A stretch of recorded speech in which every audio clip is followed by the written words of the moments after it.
What's up, everybody? Welcome back to Beyond the Veil Tarot and Astrology. My name is Candice Marie. Thanks for joining me. Happy Friday, guys. I hope you guys are doing well and enjoying the beginning of your weekend.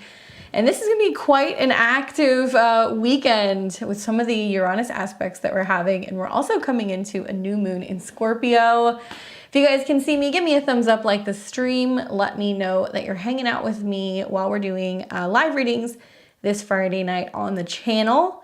If you're new to my channel, welcome. I am a Western astrologer. I work both with tarot as well as transits and the Sabian symbols to understand what's going on in the cosmos. This week, we're going to be doing readings by donation. That will be astrology readings. So we're going to be taking a look at natal charts. So if you want to get a reading, you want to get in the queue, there's a QR code right here. You can scan that. It's going to take you to my PayPal, where you can make a one-time donation for a reading. You can sign up. We've also got the link that's probably pinned at the top of the chart in the chat.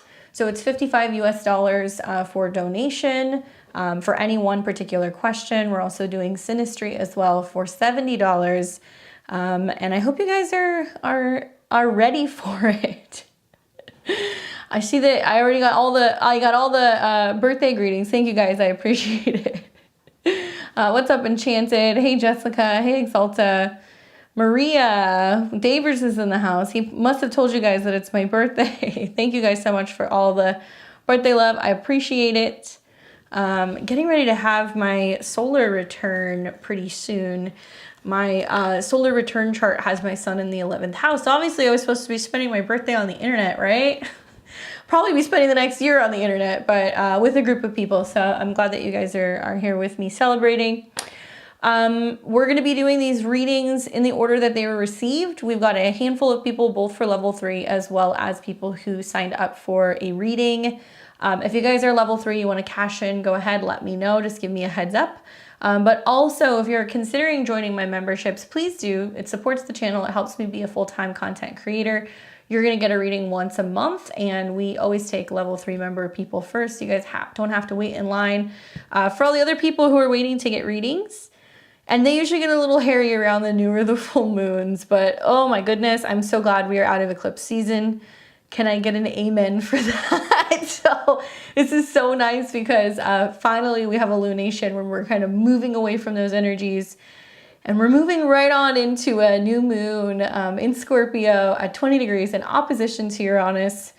Let me know how you guys are liking these energies, because this is exactly what I'm kind of going through in my natal chart. It's a doozy. So let me give you a roll call and let you know who I already have and give you guys a heads up for who we'll be taking. As always, I appreciate your patience because sometimes there can be a lot of people during the live readings, so we try to move through them as quickly as possible. Making sure that you guys are getting a really thorough reading. So if you're new to this, you'll see me pull up your chart, kind of talk a little bit about what you got going on. But equally, I think it's also really important to kind of mention that this is really great for like learning astrology. So if you just want to hang out, you want to watch, you want to learn and kind of see how this works, you can. Make sure when you send that donation, though, it's really important in the memo that you put your name, especially if it differs from YouTube, because I know a lot of you guys have different names. Or if you want to go under an alias, that's fine. You guys can do that. That's cool. It is Scorpio season. And make sure you put your time with AM and PM, date and location. So please spell out the month. Please put the city, state, and country. I need all that information, and please be specific. I know a lot of times people say, tell me what you see, or they give me like 3 or 4 different topics. Let me know what question you have or what specific topic you want me to touch on. I will do that for your chart. So for those of you guys who already signed up who are level 3, I have Enchanted, Jessica S, Exalta, Maria, and Emma. Just as a heads up, Maria, I have all of your information except for your birth year, so I'll need to get that from you because it looks like it said 1980 and I didn't have the 4th number, so let me know your birthday. And we'll be taking those people first, and then after that, in this order, I have Sarah S. Then we've got Pisces Girl, Amanda, Elizabeth. We're going to have Amy and Jennifer. Okay, so we'll put a countdown on the screen, let you guys know how long we're going to be taking people kind of signing up for. Generally, we leave it open for about a half an hour. That way we're able to make sure we get everybody's reading done in a timely fashion. Thank you, Maria. I got that. I'll make sure I add that when I do your reading. So I'll call a couple names on deck and just let you guys know who's coming. At some point throughout this series of readings, we'll take a break so I can input new charts. So once we get to the end of this list, we'll put in the new charts. You guys will get a break so you guys can get some snacks and do whatever you want to do. And then we'll kind of move on from there. So on deck, I've got Enchanted, Jessica S, and Exalta. You guys are going to be the first ones. And as a reminder, when I do these readings, you can come back. I don't timestamp them, so I do recommend maybe making a note of where we are at in the video to come back to it. But you'll be able to watch the playback once this live is already finished. So if you can't stay, no worries. Come back and you can watch this later tonight or tomorrow. All right, so Enchanted popped in. What's up, my dear? Looks like your question was, what do I need to be aware of on this new moon in Scorpio? I know I have some blind spots. Good question.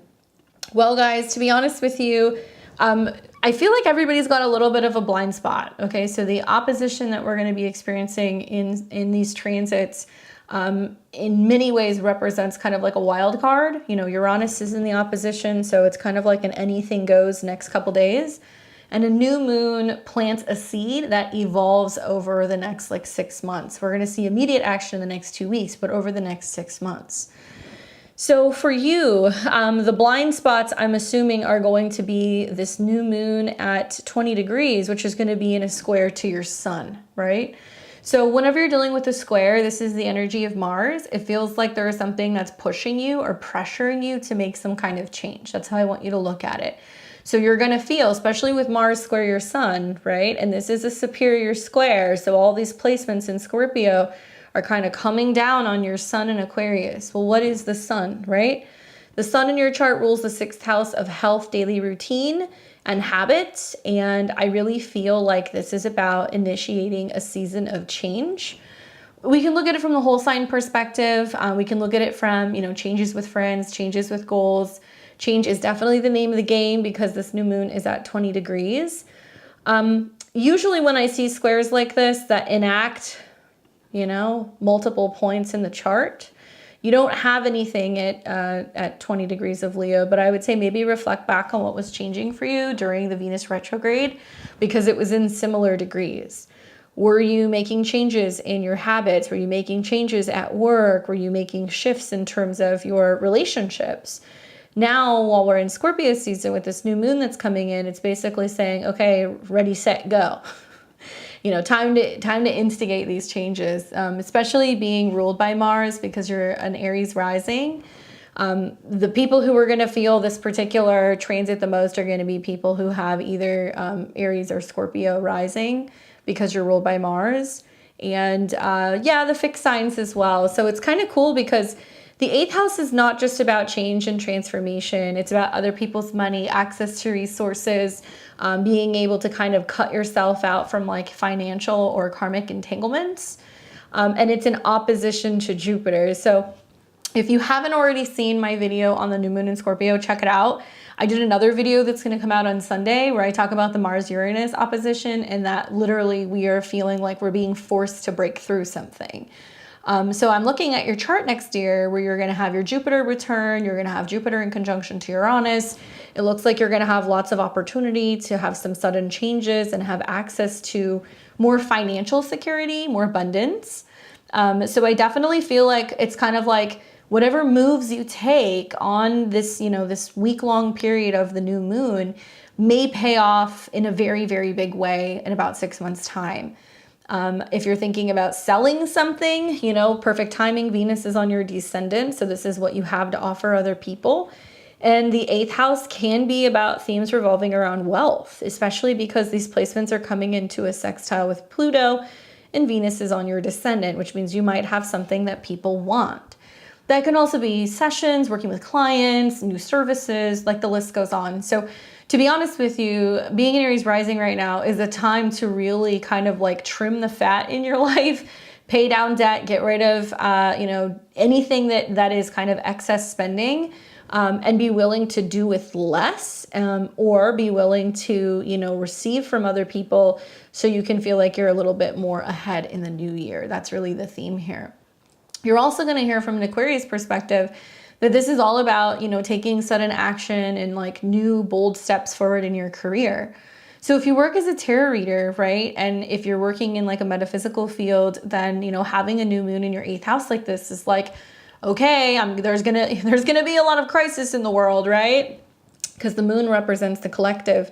And suddenly you might be like, oh, well, you know, there's people who really want to get readings with me. Okay, great, let's do it. And like, you'll be able to kind of make more money there as well. The one thing that I would say is that I'm not a fan of Mars square the sun. There can definitely be a sense of feeling like there's pressure or being rushed or people being impatient. And I don't know if this is like, you know, going through a season of change with either your financial goals, with your friends, with collective groups, you know, that could be going on there as well. So, such unusual astrology. I mean, days after the new moon, we're going to see Mars come into an inconjunct with the North Node. And really what this tells me is that the focus here is about being like, okay, I need to get to the bottom of something and like end something or clear something out that doesn't feel good or is threatening some opportunity for growth, development, and abundance, right? That's really the theme here. When we have a new moon, you're going to see over the next 28 days until we get to the next new moon, which is going to be in Sag, that there is just a lot of sudden, unexpected situations outside of yourself that are creating these changes. I wonder with this squaring sun in the 12th house, if it's just like about, getting rid of old fears, right? Getting rid of old fears and things where you're feeling kind of like maybe like an outsider because it's in the 12th house. Issues with solar figures, so bosses, father figures, husbands, men, especially people at work or people in regards to like health and wellness. There could be some like sudden needs to make some changes there as well. And for the most part, I feel like this is like for all Aries risings, kind of getting out of your own way and being able to kind of clear a path so you can have something brand new, right? If that makes sense. Anyway, I hope that's helpful. Try to roll with the punches and also maybe recognize that, you know, your sun in the 12th house is the focal point of this T-square. So it's really kind of saying that it's up to you to kind of step forward and go, okay, I want to be a part of something, or I want to initiate something, or I'm going after a goal, or I want to partner with a group of people. It's about kind of coming out of the 12th house, which can be like your hiding spot, and being seen. So a part of this can be pushing you to be seen. I love that the sun rules your 6th house, and we've got Sun Saturn square the sun.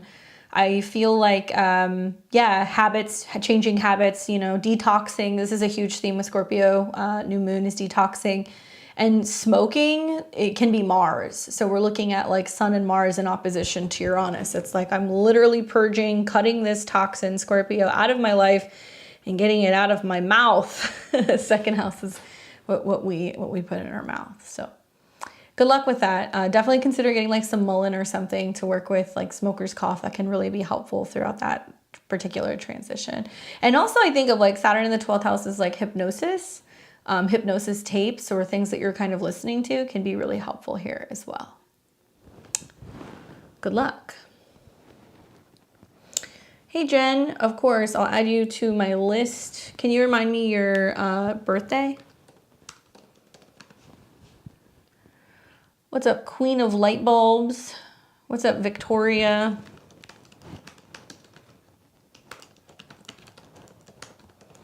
Victoria, I see you want to cash in. Queen of Light Bulbs, let me know if you want to jump in as well. It does make sense. It does. It's not too late for reading. We're leaving that open for probably like another 10 minutes or so. If you guys want to get in there, you're welcome to. All right, so let's take Jessica S. And I know that this was a sinistry, so let me pull their info. At least I thought so. Hold on.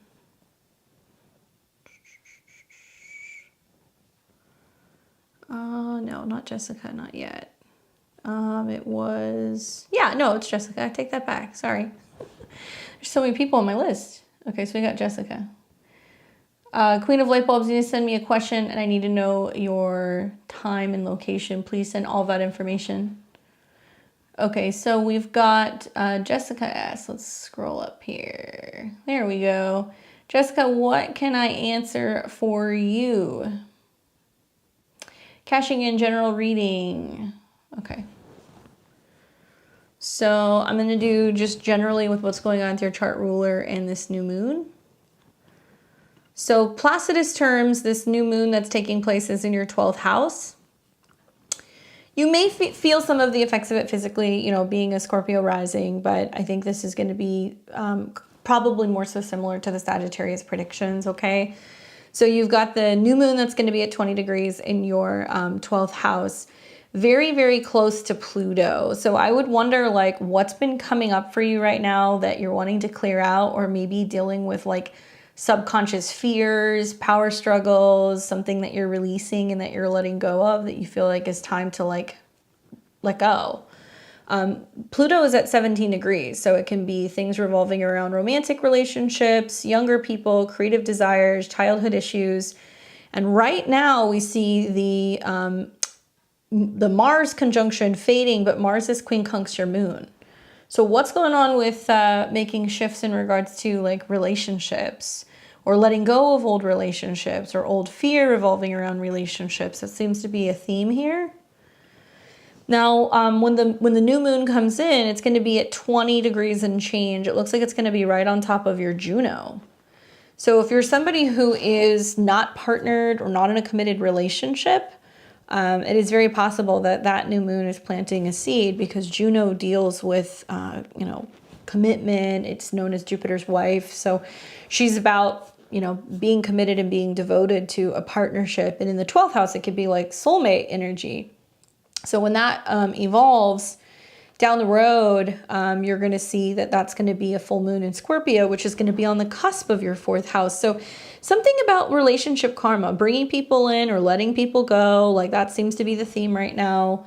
You'll continue to see the energies play out really, you know, for the next week or two until you see planets cross your ascendant, and then it's like ready, set, go. I find that Sun and Mars in the 12th house is kind of like hard to sleep, feeling a little restless, hard to focus, and there can be a lot of dealing with, like, subconscious passions or desires or frustrations. So all of that is in opposition to Uranus, which is probably bringing up some schedule changes, some unexpected shifts at work, or changes to your patterns or your habits. So you want to be careful in these houses, because the 12th house is about self-undoing, and then the 6th house is about health and habits. I just started dating. I have a date tomorrow. Okay. Perfect. I like that. I like that you have a new moon connecting with Juno, and you're focusing on what it is that you really want in relationships. I think the astrology for the next year just generally is really interesting for you, because you have yet to see Uranus enter into your 7th house. It's going to get really close to the cusp next year. And you have yet to see Jupiter go into your 7th house. So you haven't quite gotten the sweetness of, like, the relationship stuff quite yet. But it might be like setting intentions for what you need, what you're hoping to achieve, and what your desires are.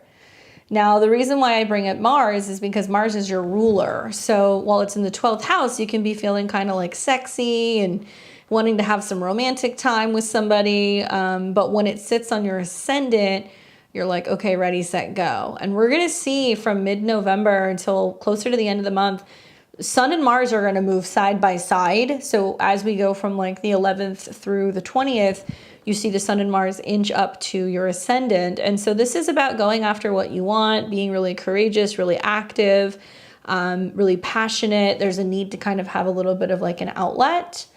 So I would think about that as well. And very similarly to the last reading that we just had, like, you know, the Enchanted Crossroads reading that we did, also, you know, Aquarius sun had aspects in Scorpio, so the sun was receiving a square from this new moon.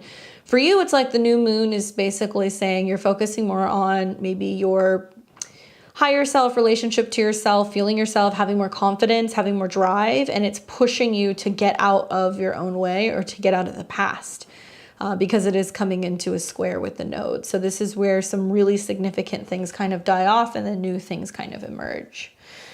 Just because I'm watching.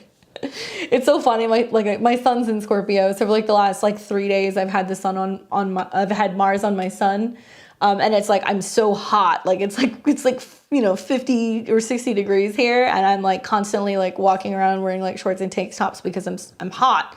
Mars transits will do that. So when it crosses your ascendant, be mindful that that's what's going to happen. You could be feeling a little bit more confident, but it could quite literally be being more accident prone, being more prone to having cuts or burns or fevers and things like that, especially in opposition to Uranus, things that can happen very quickly. But you have a lot of power with that, with Mars on your ascendant. I think it's just attracting people to you, to be honest with you. I think that's really what's kind of going on. So between those two things, I would say set intentions revolving around new moon, new you, expect unexpected connections to others, and just a little bit of a tip, but I would also be on the up and up with what's coming in December, because you're getting ready to see Mercury go into Sagittarius and turn retrograde. Now, technically, it's going to be happening. The retrograde will begin in Capricorn, so it's going to go retrograde over your natal Uranus and your natal Mars. Mars is your chart ruler. So also pay attention to what's happening right around December 4th, 5th, and 6th. This is going to indicate that there's about to be a change in regards to maybe your spending habits or resources. Be very careful with like big budget purchases. Keep all receipts and tags, because when Mercury retrogrades, you might be trying to exchange something or get a refund, or there can be some kind of dispute with a financial situation, and maybe just really, stick to a budget. Watch what's going on with your spending there as well. Okay. Hopefully that's helpful for you. Okay. So we've got, Exalta, Maria, Emma, and then Jen.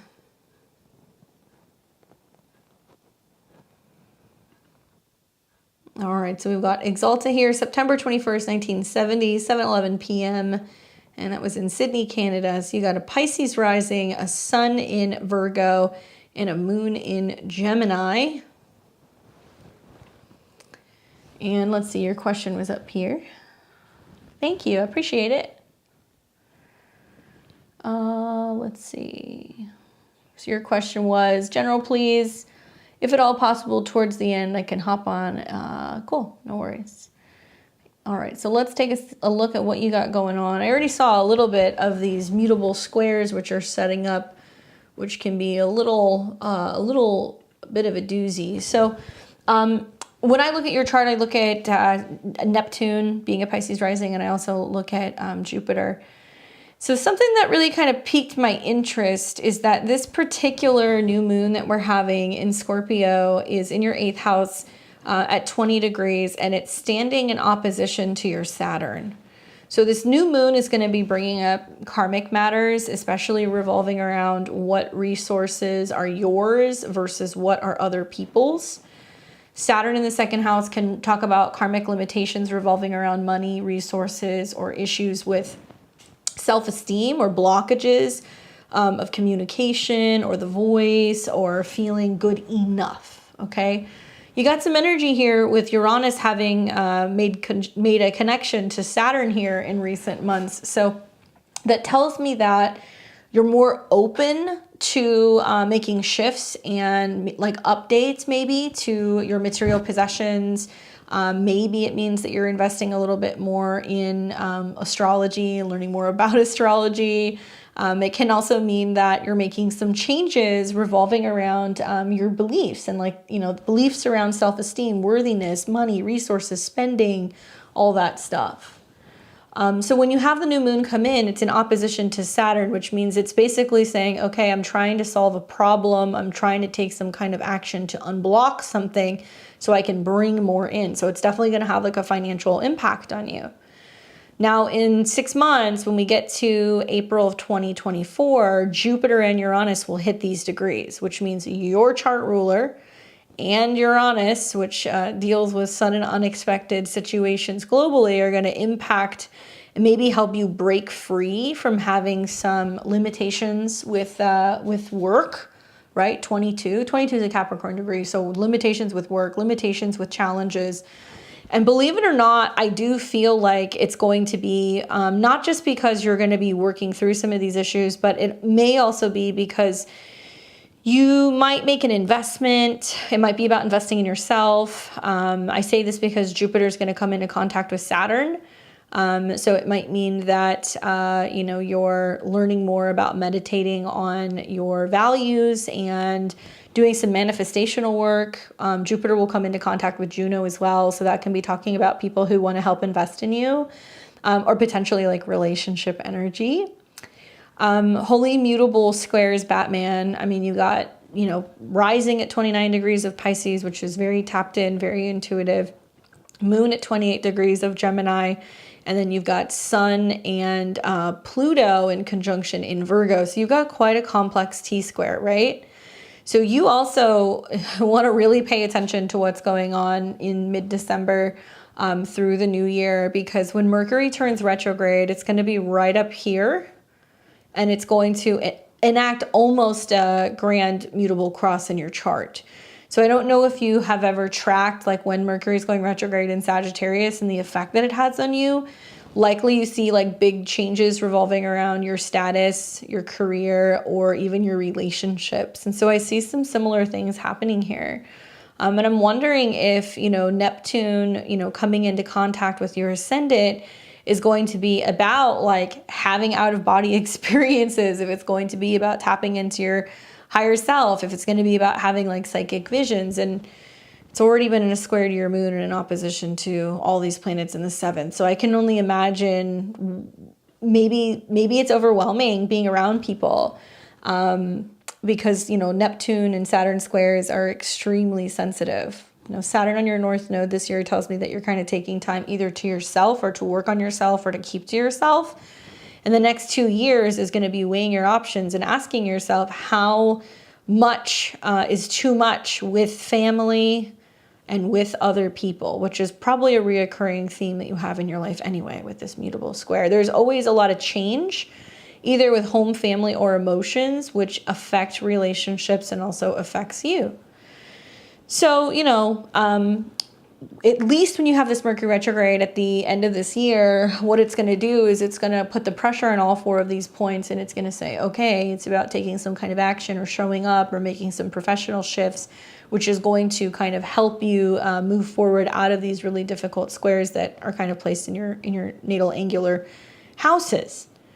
I also think about how, you know, you're going to be experiencing eclipses that are going to be, you know, activating your Chiron and activating your Uranus. So you're going to start to see a lot of things that are going to be going on here where there's some changes with relationships. You know, Aries and Libra are intercepted in your chart. I don't use whole sign when I read with clients one-on-one. So I feel like interceptions are really important because they represent a blind spot. So I look at first the sign. So Aries is kind of self-starter behavior. You know, what is me? What do I want? What am I passionate about? And then Libra, other people's energy, relationships, and partners. So when this is intercepted in the 1st and the 7th house, where it gets swallowed up, which typically would be the 2nd and the 8th, there is a sense of getting lost with like, what are your values and what are other people's values? What's your possessions? What are others? What's your money? What's others? And I think that that's definitely going to come up throughout this cycle. And I would be mindful that those eclipses kind of like hit you, you know, out of nowhere. Look back at what's happened with the last 2 already, the one in April and the one that we had in just recently at 21 degrees of Libra. Because as we get into the spring next year, they're going to get closer and closer to your natal planets, and you're probably going to start to kind of really do some work still on the axis of Chiron in opposition to Uranus, where I'm learning to heal myself, and sometimes I bring in people who need healing, right? Uranus, Pluto, Sun, all in the descendant. So you bring in some like really intense people. Could be clients as well that are going through, you know, crisis or grief or stress or issues with habits or addiction. And you're learning to, I think, through the Neptune opposition and the Saturn opposition that's building, not to absorb other people's problems. And you're going to go, yeah, I don't really know if I want this in my house. Yeah, I don't really know if I can continue talking to certain people. I need to be better about boundaries so it's not having some of the impacts that it's having on me emotionally or maybe even mental, right? So that's very possible. Anyway, definitely look for this new moon to be doing its thing where it's starting to kind of crack some of that wide open now. So by the time we're getting into eclipses next spring, and also we start to see Jupiter come into contact with Saturn, you're going to start to realize more of what your worth is, and you'll be able to work through some of these financial blockages that I'm going to assume that you've been feeling. Okay? Hopefully that's helpful for you. We're going to have Maria. And I believe she said it was 1981. I'm going to catch you guys up on my list. Give me just a second. Don't worry. Check the chat. I haven't really seen anything. All right. Thank you, Queen of Light Bulbs. Mandy, let me know, is your name different? Did you make a donation on PayPal? Marie says, my son is Scorpio sun, 4th house. He always gets a fever 2 days before his birthday every year. It's wild. Big same. Big same. And I have Mars in Scorpio too. All right. So we've got Tara. I suddenly feel nervous. The energy shifted as a Scorpio sun. I should be able to handle this, but I feel nervous.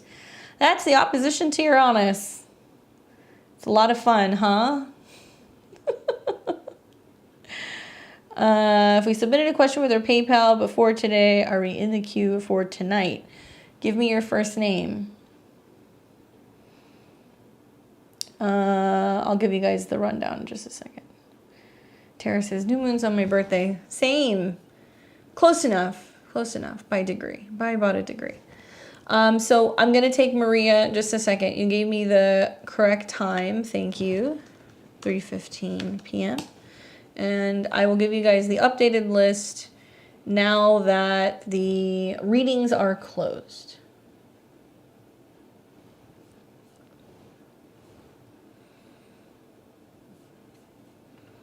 Just gotta wait for PayPal to stop being possessed. Come on, PayPal, you can do it. All right. I've got Herbalife, Elsa, Leah, Ashley, Marie, Jennifer. Who is this?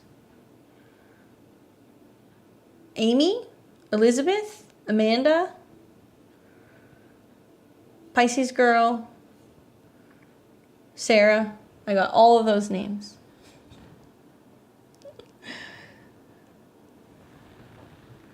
What's up, Sonia?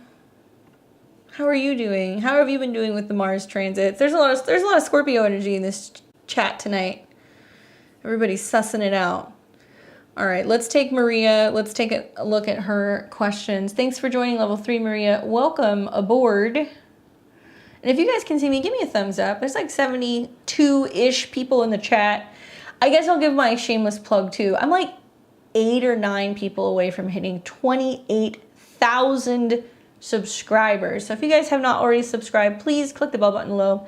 Help me reach my goal. I'll hit 28K subscribers on my birthday. That's pretty cool. It's a long way from 1,200, a measly couple years ago.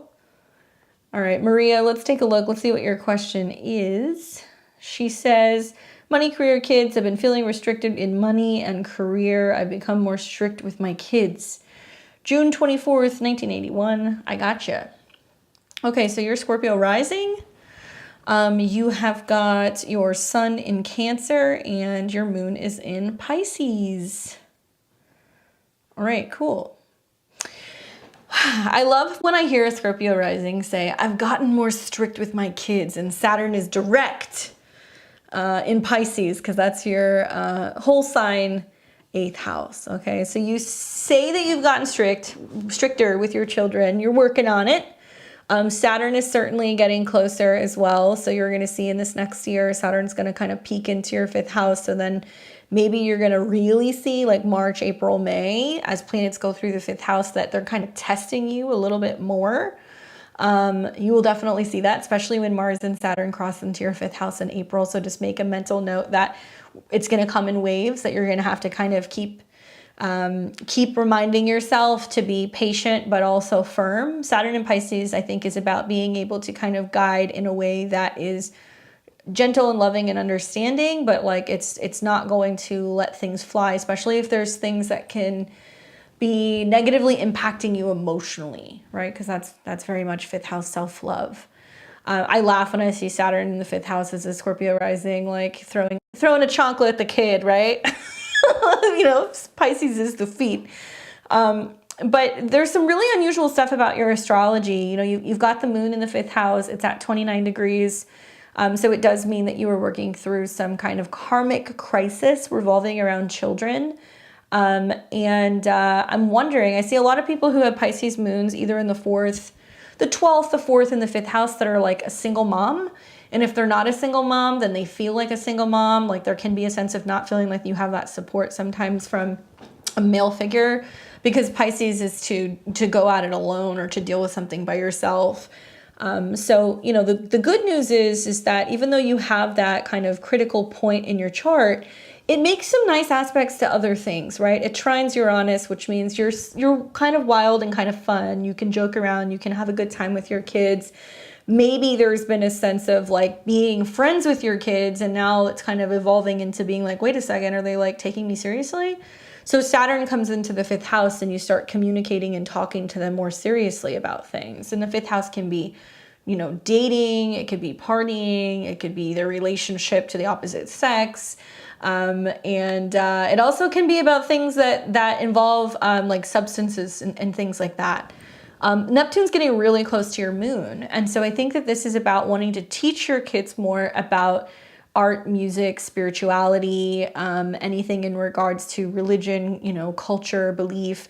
I don't know where you live, but I look at like Saturn and Neptune coming into conjunction with your moon and like you saying to your kids, like, man, you don't know how good you have it. You know, like I come from a town where, you know, we had to help mom, or, you know, we had to work when we were 14, or, you know, you've got it really good. And so there is a sense of teaching them about being appreciative of what they have. And so when Saturn comes into the 5th house, there can be a sense of taking things away to teach a lesson. So you could be saying, we're turning off the TV when we eat dinner. We are, you know, if you're misbehaving, we're taking iPads and iPhones and things like that. And you know what? We're going to meditate. So there is an exchange that comes through. And I think it's also about communicating in a way where you're trying to do it peacefully and you're feeling heard. This is also because Saturn's going to come into a trine with your Venus. I also wonder, you didn't ask me about your love life, but as Saturn's coming into the 5th house, it's going to be trining your Venus, which is your 7th house lord. So there's also like a sense of being like, okay, I need the kids to be more mature. I need them to come correct. So if I want to, you know, spend more time in a relationship, have somebody over, if I want to go and have dinner with a friend or with a romantic partner, or if I want to travel, I know that I can like trust that they're going to be mature and they're going to make good decisions. So I see all of it. I think probably what's going on is this eclipse that you just had recently in your 12th house really enacted your Pluto, your chart ruler. So it's digging up a lot of karma revolving around feeling like that you're not getting the support you need. You know, Pluto in Libra, and, you know, the South Node is there. So you're reflecting on like letting go or sacrifices that you've made in relationships, and the challenge, I'm not going to say burden, but the challenge of, you know, having to learn how to, you know, do things by yourself and be a single parent. Money, like, look, you're going to see a Mercury retrograde go through your 2nd house, and that's going to be mid-December through January. And that's going to be more about reevaluating your budget, what you're spending. The 8th house deals with debt and loans and other people's resources, and it's going to come into conjunction with Neptune, which means you're going to also start looking at how much money am I spending on my kids? How much money am I spending on alcohol? How much money am I spending on food? How much money am I spending on subscriptions or playtime? And so there is a sense of needing to stick to a budget and cutting back a little bit, because Mercury will oppose Mars. And I think that if you've got kids that are kind of like looking around being like, Mom, do you have money for this? Mom, do you have money for that? You're going to be like, go and do some chores, you know, or, you know, how can you help me help you? And not just freely kind of giving money out is partly, I think, what's going to happen. eclipses are in your 6th house, which is the 2nd to your 5th, which means kids are starting to learn the value of money and that it's not just something that's handed over, but there needs to be some sense of routine and consistency and the willingness to be a self-starter, maybe. So that could be happening there as well. But I definitely feel like I would prepare myself because the Saturn in your 5th house transits are going to come in waves. And with your moon at 29 degrees, because that's a critical degree and it's conjunct a fixed star that deals with some heavy stuff. If you have children that are potentially dabbling in recreational drugs and stuff, you need to be really careful talking to them about not participating and being very careful, because I see lots of issues with substances and also drinking with 29 degrees of Pisces. It may mean that, that's something that kind of comes from your family lineage and you had to learn how to kind of like fend for yourself or take care of yourself because that was happening. Or people who are having mental, emotional distress. So if you're seeing that coming through one of your kids, I would really pay attention. Eventually, Saturn and Neptune will conjunct your moon, and that means that you will get to a point where you're either going to go back and forth with a second potential husband or significant partner who's going to help you raise one of your children, or you're going to be having a conversation, I think, with maybe your ex-in-laws or relatives at a distance being like, I need some help with one of these kids.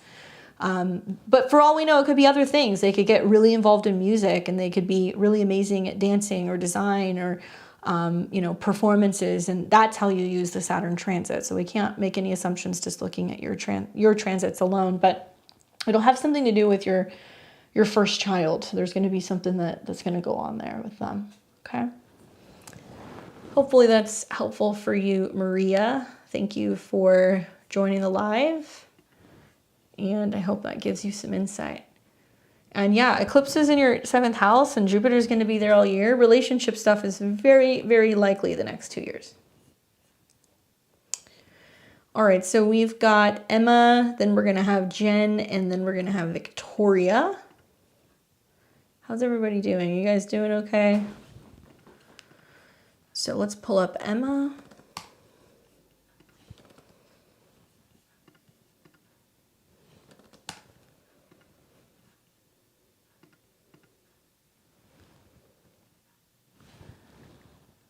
You're welcome. I have a couple Emmas, so I just want to make sure. Is it the right Emma? Let's see.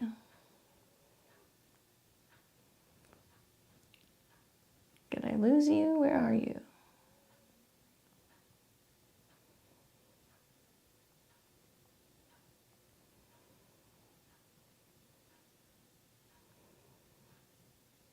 There we go.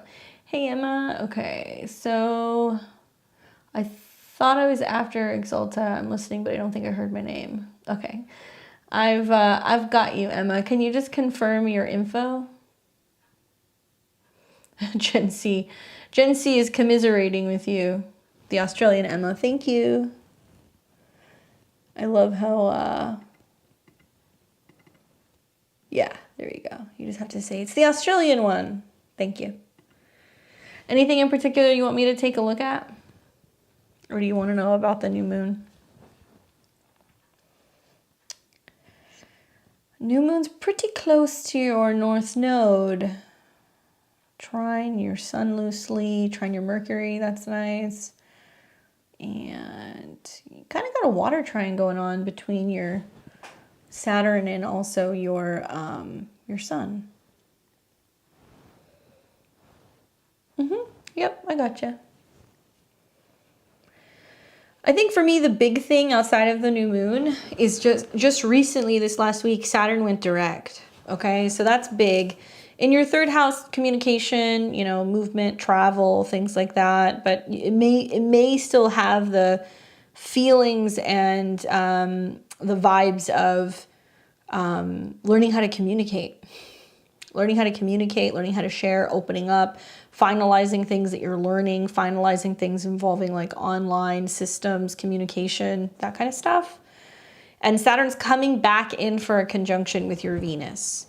So when I look at when Saturn was conjunct your Venus earlier this year, were you thinking about moving or trying to move and you were experiencing limitations or setbacks? I want you to think about April, okay? So think about what was going on in April when Saturn was conjunct Venus, because Saturn's coming back and it's making the last conjunction now. So usually when you got Saturn going back and forth over Venus, you're kind of trying to figure out, what do I love? Do I value this thing? What's going on in a relationship? Is it working or is it not? Venus deals with you in regards to your professional life and your professional goals. And it also deals with things that you love and creativity. So I'm like, oh, is she trying to like finalize a website? Is she trying to start an online store? Is she trying to move? Any of these things could be happening because your Venus is also, you know, at a 4. The other thing that seems really important as well is that this particular incoming Mercury retrograde, which you're going to start feeling the effects of at the end of this month, as soon as Mercury hits 22 degrees, is going to go right over your ascendant. No moving, lots of different communication change though. Okay. Are you noticing that there's been a change in the way that you're communicating with like a female relative or a roommate or a neighbor or a sibling? Because Venus can be a woman, I don't know. Or maybe you're just learning that sometimes being nice and doing the kind thing is to like basically say no thank you or no more or no response or creating some kind of boundary, right? So that's really important because right when Saturn's coming into conjunction with Venus in your 3rd house, then you're going to have a Mercury retrograde on your ascendant. So Mercury will be turning retrograde mid-December. It's going to go retrograde in Capricorn and it's going to go over your ascendant. So I would be really paying attention from, let's say the 13th until Mercury retrogrades over your ascendant and it conjuncts the sun on the 22nd. There can be a sense of like really feeling like you need some space from someone or something, especially because that's going to oppose Mars. And I think that sextile to Saturn is teaching you through taking time for yourself and, sitting back, unwinding a little bit at the end of the year, really kind of giving yourself a bit of a break, that can be the kind thing to do. That can be better than maybe having some difficult interactions with other people. Because Sun, Mercury in opposition to Mars is like other people are going to want to fight. Other people are going to want to push back. And you're going to be like, and I'm ducking for a little bit. I'm hiding out. Change come with the neighbor. Definitely. She's helping me out a lot. Okay, cool. So there is Saturn in the 3rd house. Neighbors. Pisces can be about kindness or devotion or dedication or, sacrificing. And then Venus can be, relationships and then 4 degrees within the home. So I think maybe it's going to be about how that person has helped you change your frame of mind or how you communicate or something about maybe even your space, right? So that's going to be really lovely. But watch for other people kind of pushing back, especially right around the end of December on the 22nd. And then in the terms of like the next 6 months, another thing that caught my eye is also going to be when you have Jupiter sit on your south node. You haven't had that yet. And that's going to be in March. And so that's bringing back kind of goodies, karmic goodies from the past, or helping you tap into something creatively or feeling more romantic or confident. And then you're going to see that Neptune is coming into contact with your sun. So I'm sure you know that you're under a Sun-Neptune transit. This is where we can be dreamy and whimsical and creative and idealistic. But once again, 28 degrees.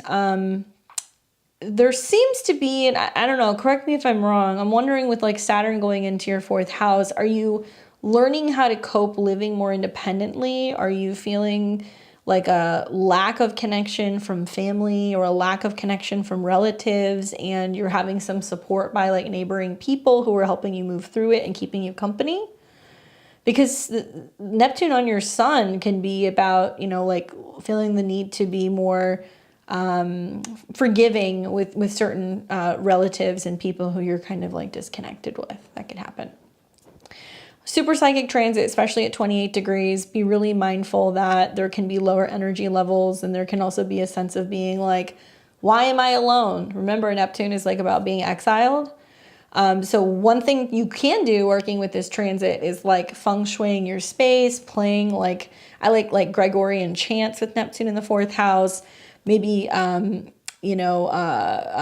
just finding a space where you can create like a meditation room, integrating more like water and like spiritual stuff into your space, like little desktop waterfalls, or maybe you make some tweaks or some changes in the kitchen, or you kind of like soup up like a bathtub for soaking sessions.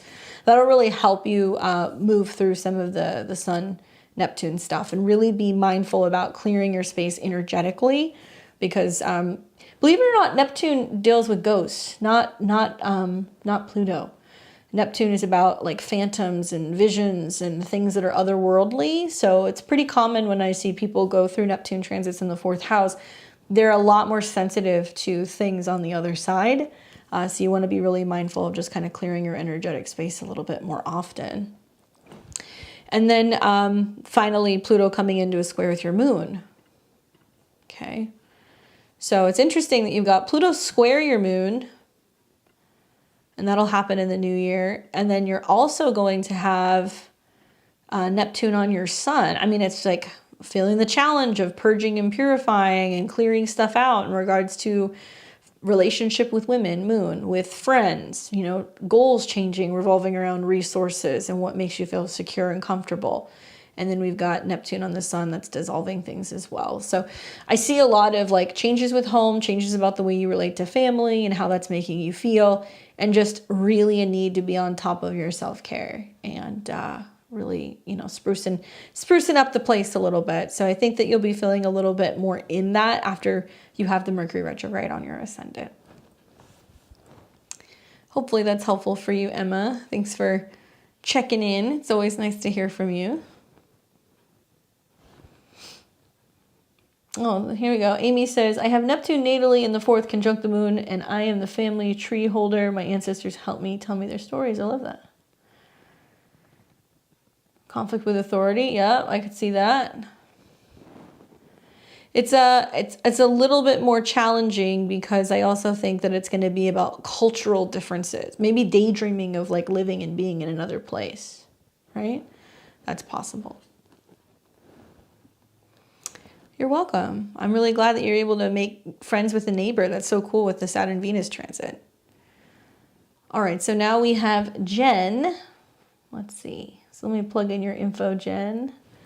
And then after we have Jen, we'll have Victoria and Queen of Light Bulbs, and then we will move to my list of people who hopped on today. Let's see, just trying to find your info. Where is it?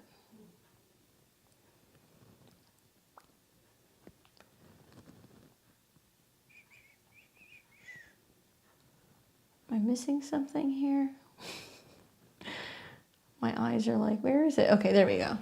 10/21/77.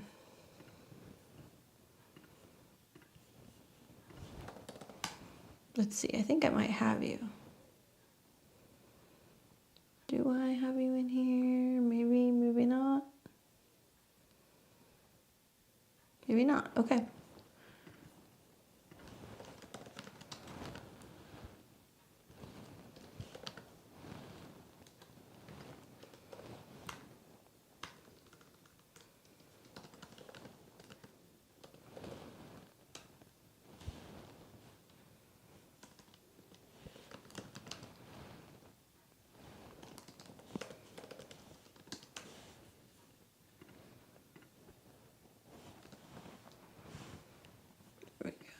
Okay, so we've got you October 21st, 77, 11:51 a.m., and that was in Lafayette. Cool. There we go. Any particular question you have for me, Jen? Let me know. Otherwise, I'm going to talk generally about your chart ruler and the new moon.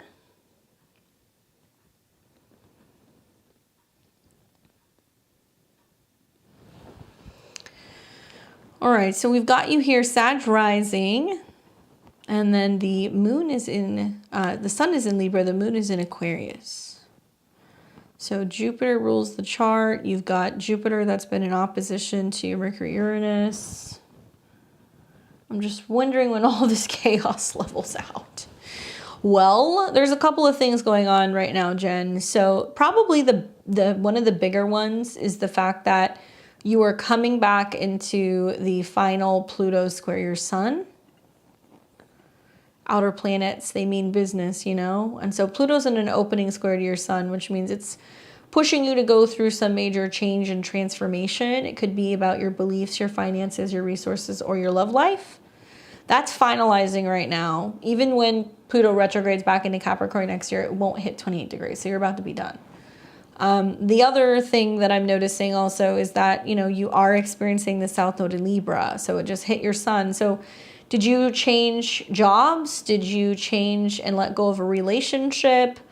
Was there some difference of opinion when it comes to a relationship with somebody at work? What happened here? And then two, you know, we had an eclipse just recently that was very close to Jupiter, your chart ruler. So also that's an indication that there's changes going on for Sag risings generally, you know, with their job and their routine or their health.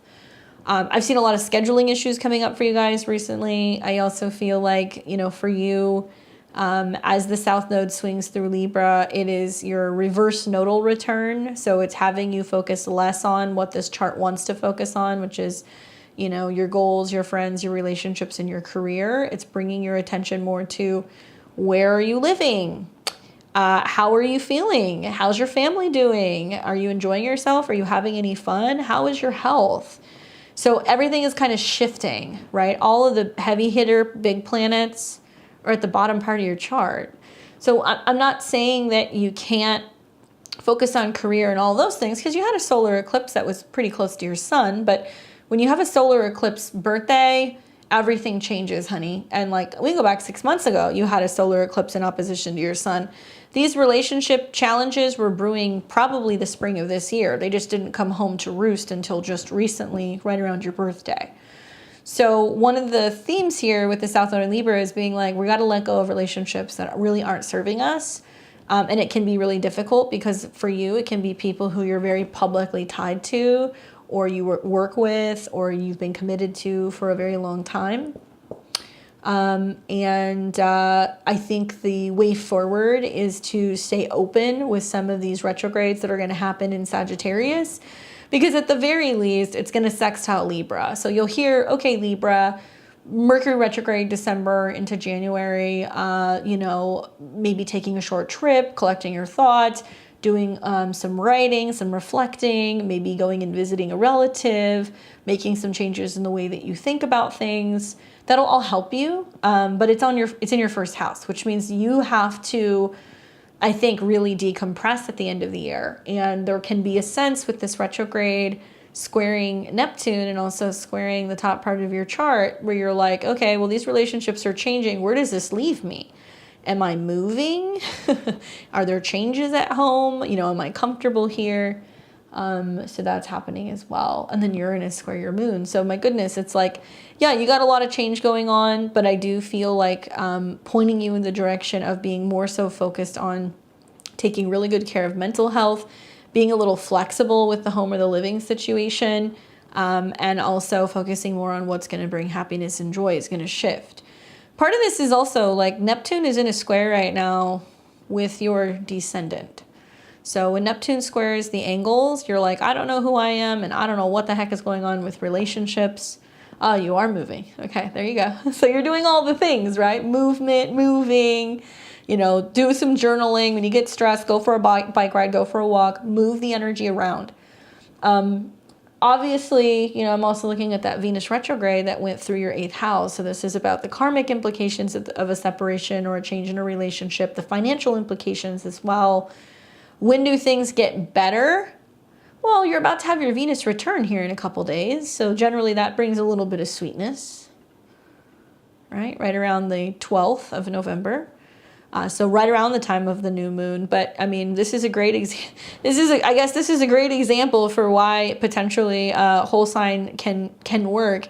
if we were looking at this from a whole sign perspective of just Sagittarius 0 degrees rising, she would have Sun, Mars, and the Moon coming into the 12th house conjunct her Mercury, which means, oh my God, a relationship is ending. Mercury rules her 7th. So whole sign works, guys. But I think that this for you is going, oh, this is ending. I need to spend time with other people. I need to be around other people, 11th house. And this is ending. So what are my goals now that my relationships have changed? Having a mutable on the descendant, having a mutable that's now also getting squared by Pluto, that's an indication of relationships changing. This is an indication relationships changing. This is an indication of relationships changing. So it's kind of all over your chart. We can supersede the astrology. Like, people can stay in relationships and go through these times, but not if you guys are not on the same page. And also for Libra risings, you know, the eclipses in Aries is not all butterflies and rainbows. Libra risings, Libra suns, Libra moons, you're hearing, oh, it's so good for relationships. No, some of you guys are seeing where partners are acting out very selfishly, and being you know, what Aries are, sometimes a little difficult to manage because they want to go their own way. Are you going to live through it? 100%. But over the next 2 years, Saturn and Neptune will continue to square your ascendant and your descendant, which means you're learning how to define home, not by a state of location, but where you are and where you feel the most connected. Not with a person, not in a certain city, not in a certain place. It's going to be, well, home is where I find myself. And for you may get kind of flexible or open to the idea of maybe doing temporary things where you're like, I'm going to do a lease here, see if I like it. If I don't like it, I'm going somewhere else. I've also seen some people that are just like, I'm going to do subleases, or I'm going to go do 6 months in one country and then go to another country next, right? So something like this is kind of emerging in your chart. And even if you're not seeing it right now, you might start to see some of these things kind of come full circle right around spring of next year, right? And yeah, I mean, you know, the other thing to take into consideration is you will have your Jupiter return next year. So Jupiter going into your 7th house of relationships. And well, technically your Jupiter return will be in 2025, but Jupiter's coming into Gemini. So you're going to see the opportunity for relationships. But this is 9th house to your sun. So it's probably a relationship with somebody at a distance or at afar. So if right now you're kind of moving through healing and ending things, that's okay. I think you're going to be feeling more likely to want to get back into the swing of dating closer to spring of next year. You might start dipping your toes in Aquarius season, but definitely by about spring of next year, I could see some of those things shifting for you as well. I hope that's helpful for you. All right, we have Victoria, and then we'll have Queen of Light Bulbs. I like that. That's like a modern twist on Queen of Wands. All right, I have your chart here, Victoria. Let me see.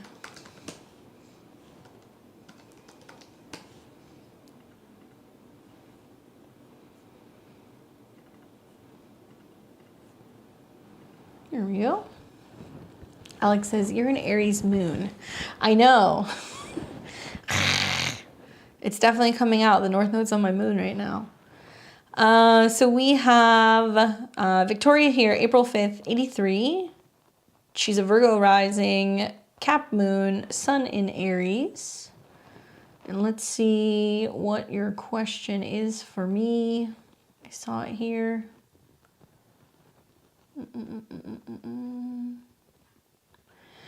I'm level 3 now. Will I see if my money hit? Question. If I desire a Synastry reading and cash in my month of November, you can pay the difference. Yeah, you can.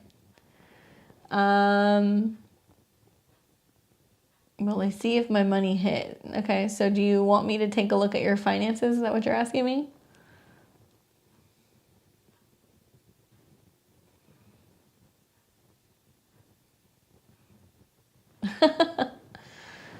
Okay, can I get a Synastry with my month level 3? You just have to send the difference. So you just want to send the difference for that. Send me the info and then I will plug it in. And if you have any particular question. So just so you guys know where we're at. So after we do Victoria, we'll have Queen of light bulbs. We're going to have Sarah. We are going to have Pisces girl, Amanda, Elizabeth, Amada, Jennifer, Marie, Ashley, Leah, Elsa, and Herbalife. Okay. Also, I noticed, who was it?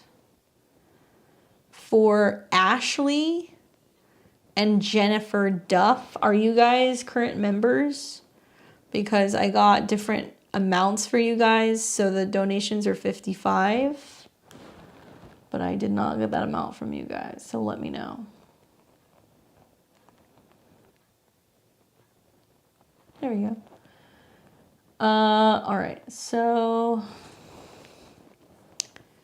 let's plug this in for the other person.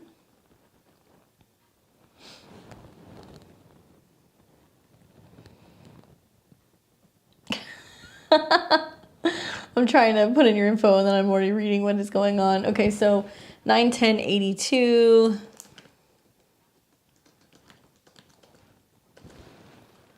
Okay, and that was San Diego, 5:48 p.m.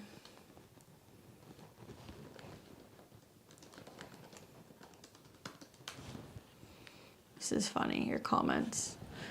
So Victoria says, we've known each other for a year, dating strong, then it slowed down because I didn't feel like he was taking us seriously. He has been kind, consistent, and mindful of his shortcomings with communication.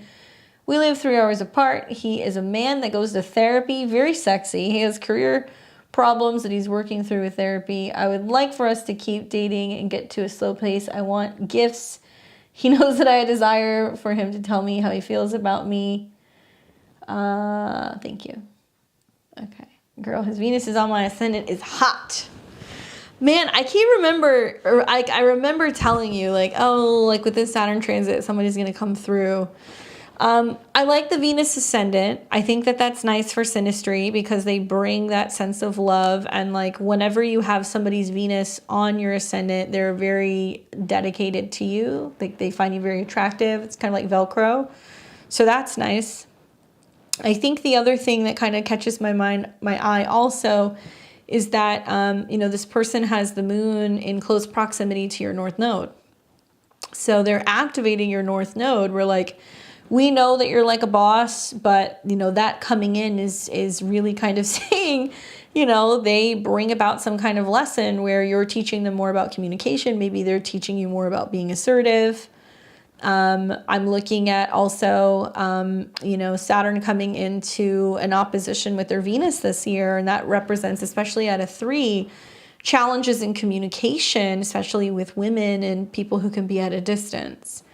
Their Venus does square your Uranus and Jupiter, so maybe it kind of makes you feel like a bit of a live wire. And their Jupiter, Mars in opposition to your Mars and Venus. Wow. I like Mars and Venus oppositions. I feel like that keeps things really interesting, and there is a sense of like competitiveness and like kind of pulling each other's like pigtails and like kind of, fighting for each other. So there's a lot of passion. But at the same time, I also think that their South Node conjunct your Neptune, although you have that natally, is like this feeling that's like, are they going to make me feel like I'm getting what I need emotionally? Do I feel safe and secure? Neptune and Juno are conjunct on the South Node. So we could go as far as saying they probably feel very familiar and like you guys have some kind of relationship karma, especially because Juno is about marriage. And they're Jupiter even on your Saturn. So like you're kind of between the eyes and how you communicate with people, So I definitely feel like this person brings that out in you. All right, so let's see. What else do we see here? Let's flip these charts around. They're in Aquarius rising with Venus and the Sun. See, it's so interesting how it was going on where Saturn was in your 7th and you're like, I need more from this person. And now Saturn's in their 1st and it's opposing their 7th, where somebody's supposed to be saying, I need more. Can you give it to me? And Saturn in the 1st house could be like, I'm blocked off, or I'm working through therapy, or something's going on with me. You get what I'm saying? So you guys kind of mirror each other a little bit in a way. Like the astrology is complementary. eclipses in the second house, trying to figure out how to bring about more money and resources. Okay, physical things, right? Second house. So when you're like, I need gifts, I need things. Yeah, that's your Sun, Mercury, Mars being like, you know, spoil me. But this is also about pushing them to really do their second house work. Notice their 8th house where they have Mercury, Saturn, Pluto, Jupiter. This is how other people are with money for them. So they communicate Mercury, hey, I, need more from you, Saturn and Libra. This needs to change, Pluto, and you need to be focusing more on like development, I think, of your overall beliefs about, money and finances. So they're going through it, man. Like eclipses there, North Node's in their second house, eclipses in their second house. It's learning how to be more self-sufficient with finances. And your North Node is conjunct their moon and it's on the 5th house cusp. Eventually what you're going to see, I think, you came out of a Venus retrograde in the 7th house, you're still together. You came out of a Mercury retrograde in the 7th house, you're still together. The true test is going to be in the new year when Saturn starts opposing Venus and then it starts opposing the Sun. Are they ready and where they need to be emotionally, psychologically, or anything like that for a relationship, right? Especially because that other person might be like, I'm not feeling the love, I'm not feeling romanced because their Sun is at a 17. So that means somebody's going to tell them straight up, hi, I need more. You have all that 6th house stuff and 6th house stuff, excuse me. You have all of that Aries stuff in your 8th house. And that can be about being like, I'm pushing people to change and transform. So even through the eclipses in your 8th house, I'm not going to tell you not to say that you need more support from other people. It's not about people paying your bills. It's about somebody recognizing and realizing that you're at a point where you're like, I need more substance in a relationship.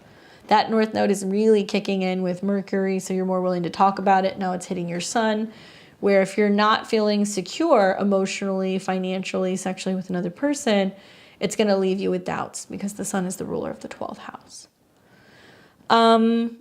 Intuitively, I also feel like when Saturn is coming into contact with your Juno, that will be a time where you're going to be reevaluating and trying to decide whether or not, you can make a relationship happen if you're going to achieve your goals of commitment. Pretty much mid-March through about end of April, when Saturn and Mars are coming into conjunction and there's a Mercury retrograde in your 8th. I'm not saying you have to wait that long.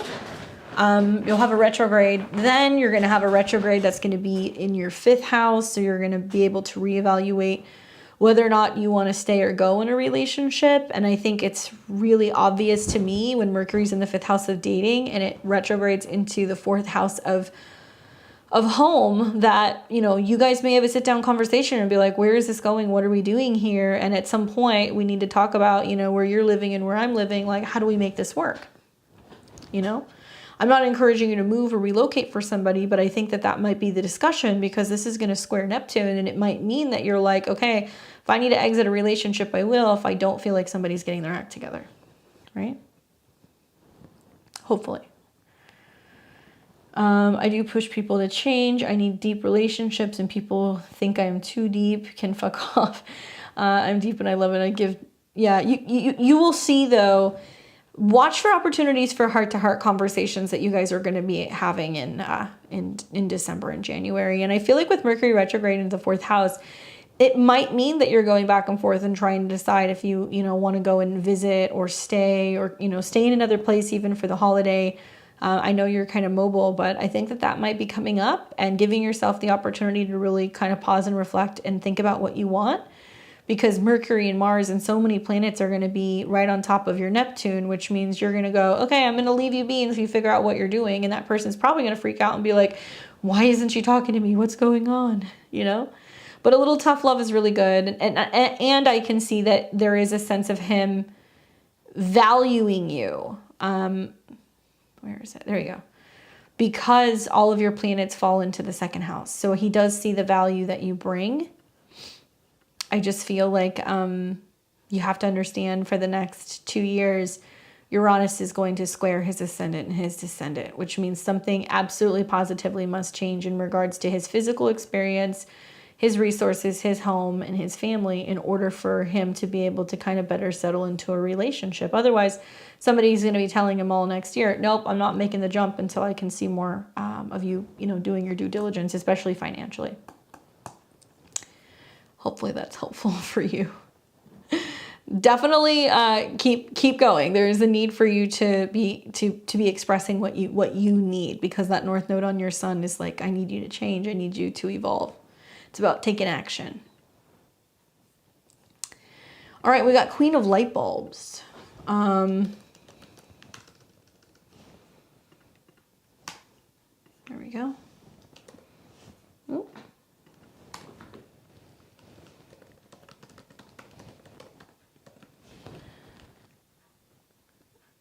Nice. So you are going to go somewhere else. I like it. All right. So let's see. Who else do we have here? Queen of Light Bulbs. There she is. Let's see. Did you send that info? There we go. July 22nd, 1981.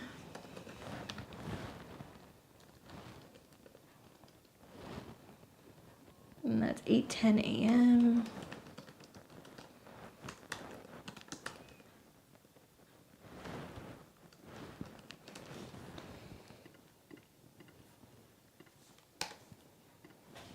Okay, so Queen of Light Bulb says, I've been battling nonstop chaos, destruction the past few years, even more since these eclipses last fall. I want to course correct. I need clarity on the next steps and how to move forward. Well, I got you for that. So let's take a look here. So we've got you as a Leo rising, Leo Venus on the ascendant. Nice. Your moon is in Aries. Oh, look at that sun in Cancer. Let me ask you a question. Do you know anything about astrology? Do you know the transits that you're going through, or is this your baptism by fire? So, okay, how do I put this? Let me go back to your chart so I can explain this first. So when you were born, you had your rising sign in Leo, which means the front door of your natal chart is all about creativity, self-expression, fun, youthfulness, drama, right? And it puts special emphasis on your sun. So when there are transits happening to your sun, big life events happen. For the last year, we have seen Pluto, which is the god of change and transformation, which rules your private life, your home, your family, and your emotions, has been in opposition to your sun. Essentially, this has been bringing up a lot of pressure revolving around cleaning out old patterns, old habits, and things that are maybe health-related, work-related, that are inhibiting you from being able to feel safe and secure. This brings up lots of psychological triggers. It can also be issues revolving around changes and transformations with your career, as well as your home, and it can bring up fears, phobias, and habits. Sometimes when I see Pluto in opposition to the sun, there needs to be something that dies off so something new is reborn. So I see people who quit jobs, they move across the country. I see people who decide that they're going to, go back to their hometown and work through some kind of family issues. So you see themes revolving around Cancer and Capricorn that happen with these oppositions. Anyway, 2. Something else that we've been seeing for the last 2 years is more so in 2020 and 2021, Saturn was in your 7th house of relationships, just like assaulting your chart. When it was in Aquarius, it was working through karma in regards to relationships, and it could have been relationship goals, relationships with romantic partners, relationships with friends. It was opposing Venus. So you were like, I'm not feeling the love. I'm not feeling like I'm getting on well with other people. Venus rules your career, and it was also squaring Uranus. So it's like, oh my goodness, I look at 2020, 21, and then followed by a Pluto opposed the sun. So you're almost done. That's the good news. You're almost done. Pluto's going to go into Aquarius pretty soon. Then what you have to deal with is Pluto on your south node. What is your south node? Past life, where we kind of fall into old patterns when we get too comfortable. The 6th house is health and habits, ruled by Uranus. You got Uranus in the 4th. For me, this seems like it's about now stabilizing the nervous system, getting you out of fight or flight mode, helping you kind of settle some of your emotions and some of your tension, perhaps with frequency, right? Uranus. This means this is also about cleaning house, decluttering your space, getting stuff out, getting organized, and maybe cleaning house emotionally. So this can be, you know, with family and with like family related things. I would look into Pluto transit the South Node. I would look into Pluto making an aspect or an opposition to your sun, because these are the two big things you're dealing with this year. After this, then you're going to start to see Uranus and Jupiter come into conjunction in the spring, which means there's going to be major change and transformation, opportunity for growth and abundance, especially when it comes to relationships and also your career. So this could be a big breakthrough where it's like, oh, I started my own business, it's wildly successful, or finally announcing to the world, oh, I'm getting divorced, or, you know, finally going through like a big life change and then, you know, emerging as somebody who's like very different out in the world. It could also represent big changes revolving around your romantic life, creative expression, or children. So anytime planets get around 21 to 28 degrees, like the whole third decan of the fixed signs, this chart gets lit up like a freaking Christmas tree because you have all of these placements in cardinal houses. So it's going to bring up some very significant change, and this is going to start to really peak up, especially in a professional sense for you, April, May, June of next year. Now, Pluto is separating. You're going to see all the rewards that are coming, I think, in your career. So this is a time to really focus on how you're evolving, especially in a professional sense. But it may require for you to move or make changes with your living situation or let go of the past. And also it means that there's going to be some kind of shift in terms of your appearance or maybe in terms of your identity. And so the name of the game with Uranus opposition, right? You're going to be what we affectionately refer to as the midlife crisis transit, is doing the things that you don't usually do. So in your chart, it looks like you're so used to like upheaval and changes and transformation at home, Uranus and Scorpio on the 4th, that the big change is going to be coming from, you know, making shifts in your professional life or your public reputation. So yeah, it's going to continue in that sense, but it's a lot easier than the Saturn squares that you've been having. So this says job change. This says, you know, schedule and work change. That might be the direction forward, to be quite frank. And yes, eclipses are happening in your second house. It is going to affect resources, but you've got a North Node eclipse in your 8th, which means you're receiving support from other people. So this is about really embracing that, if that makes sense, right? Feel for you with that sun conjunct the North Node. This is a chart that prefers to kind of like hide. It's like, I don't want any problems, leave me alone. You know, sun in the North Node in the 12th house and the moon in the 8th house, because it almost seems like you're always bracing for impact for something. But now the eclipses are activating your natal planet. So it's saying, no, it's time to change and transform the way that you look at your home, your family, and your living situation, right? North Node on your moon in the 8th. It's about embracing it, being courageous. It's really interesting, especially if you have like a lot of Cancer and Libra in your chart. I do too. When the North Node is on my moon, it gives you so much freedom and like just being able to lean into those Aries impulses and being like, I'm just going to do what I want to do, right? I'm just going to do what I want to do.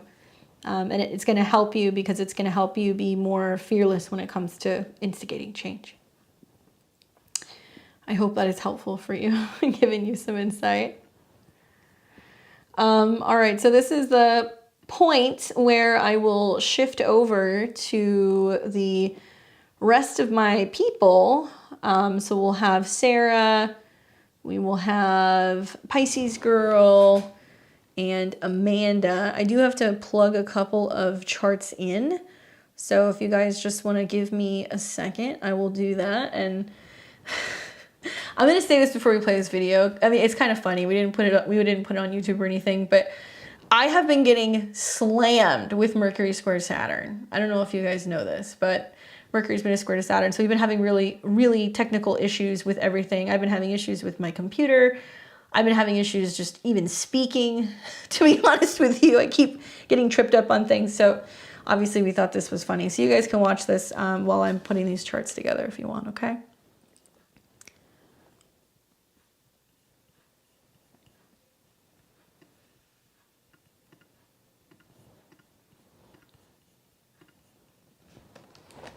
Happy Thursday, everybody. I hope you guys are doing well. This is Sunday.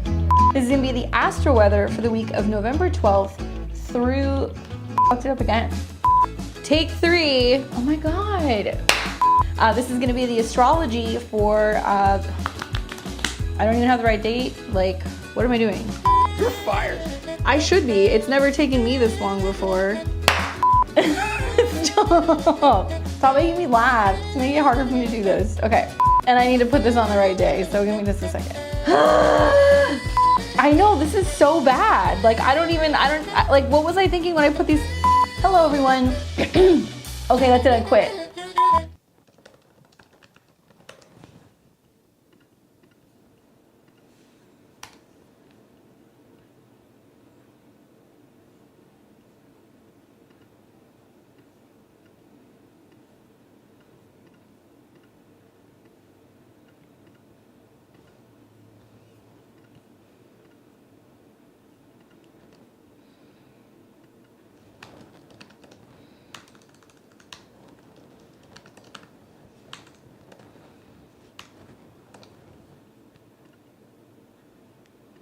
Well, at least I can laugh at myself. Because usually it's not that bad, but my goodness, it was that bad. And I kept catching myself doing it, even on the videos that I was filming today.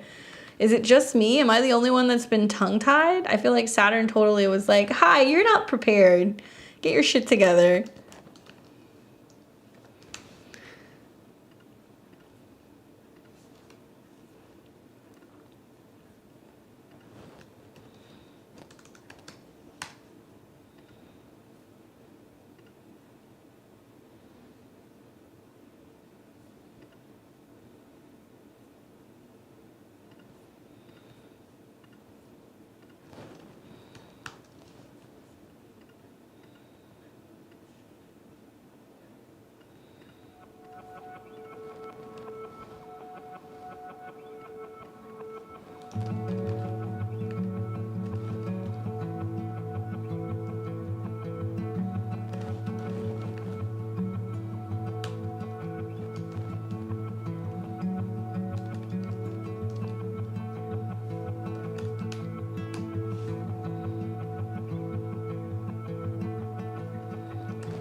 Alright, I think we've got just about everybody. It's not just me? Okay, good. It's not just me. I could hear my husband cackling as he was cutting that earlier today, and I was like, I knew that's what was gonna happen. Oh man. Alright, so let's see.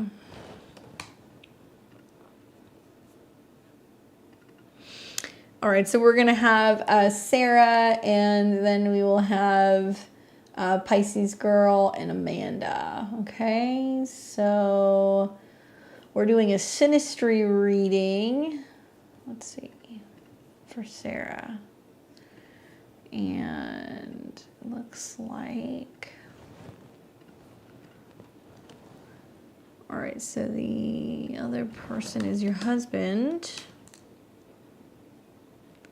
November 13th, 1977, 7:54 p.m.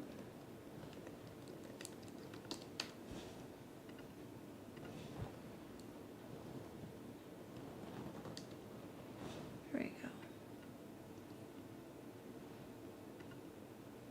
go. Okay. All right, so let's look at your stuff here. Thank you, Sarah. Appreciate it. All right, so Sarah says, new moon in Scorpio sinistry reading. I've got you 8 to 79. Correct that. Okay, so I've got you 8279 12. Hello, 1204. 12:04 a.m. Okay. And then your partner, which is November 13th, 77, 7:54 p.m. We aren't in a good place, but we have good communication about our issues, trying to figure out if we should celebrate his birthday or hide in the closet and avoid some inevitable confrontation. Sorry, excuse my belly lap. Aside, I'm just exhausted with all this Taurus Scorpio upheaval. All right. Well, let's talk about your husband first. Okay. So the birthday that he's going to be having is right when there is a new moon in Scorpio. It's going to be 20 degrees and change. So it's going to be conjunct his sun. When we're coming into a new moon, when the moon is dark, i.e., you know, the 11th, the 12th, people are kind of crabby just in general. It doesn't have to be in Scorpio because we feel like things are breaking down, and Scorpio is an extremely private sign. So yeah, there can be some moodiness. We are also going to see that Uranus is in opposition to the sun. Okay, so that means that his birthday, he's going to have Sun opposed Uranus, which means there's going to be some kind of outside unexpected change or force that is kind of impacting him throughout this next year. Saturn rules the 7th house, and unless there's like a really hard Saturn transit or a difficult Saturn transit, generally we don't see changes to the relationship. When I look at the transits, you know, he has had Venus retrograde right over his Saturn. So it's been bringing up, you know, communication issues and learning how to kind of speak up more in relationships. And, you know, Leo can be kind of dramatic or it can be selfish sometimes. He was born with Saturn in the 3rd square his sun. So he doesn't always know maybe how to communicate well, or he feels like there's a limit to his communication, or maybe when he was younger he had a difficult time communicating. And yeah, I mean, you know, it's very obvious to me that with Uranus in opposition to his sun and it's starting to come into a square with Saturn, you have to understand this is a chart that has a stellium of planets in the 5th house, right? He likes to have fun, he likes to have a good time. 5th house is going to bars and clubs. Now he may not be the type of person who's doing that now, but he still likes to have fun. And so part of Uranus in opposition to his 11th house means that he needs to go through or will be experiencing a total change in the way that he relates to other people. The 11th house is friends, it could be clubs, it could be institutions. And there is going to definitely be, I think, some shift revolving around the people who he spends time with in the way that he has fun. You know, the last couple of years, I've had Uranus in opposition to my sun, just to give you feedback from somebody who's been going through it. Maybe there's somebody else who's going through it. There's been pros and cons. The pros have definitely been that there's been lots of exciting things happening, especially right around the birthday time, where there's like surprises and like excitement, and it can be really, you know, fun for kind of doing things that are unusual and different and surprising. Oppositions are relational. So as a Scorpio, this new moon that we're having in opposition to Uranus means that some Scorpio suns and Scorpio risings are getting a little sassy, getting a little moody, and it's triggering the partner. Now, even though that's not in the 7th house, I can still see that happening. I really feel like the question is does he have friends? Does he have a support system? Is there anything outside of just his relationship with you where he can go and blow off some steam and like be spending time with other people and finding new ways to have fun and have a good time that isn't, you know, toxic Scorpio behavior? Because, oh my goodness, a chart like this is somebody who definitely like probably used to like doing the bar crawls a little bit. Now with Uranus and Jupiter in the 11th house, it's like, I would love for him to get into like, you know, agriculture or design or pottery classes or food classes, or learning more about cooking or investments, or, you know, like art collectives. Like these are very Jupiter Uranus things in the 11th house. Making new and unusual friends, and that'll help work with the opposition. There will be a Mercury retrograde going through his 7th house, which means there's going to be a need to kind of like reconnect with a partner and kind of hash out what is and is not working. In particular, the Kazemi moment of that new moon, that Mercury retrograde, will be when the sun enters into Capricorn. So we're going to see the cazimi at 0 degrees of Capricorn, right on the moon, which means I get the impression you're giving him until about the second half of December. And if this is still going on, you're going to be like, what's the deal? Or this is and isn't working for me.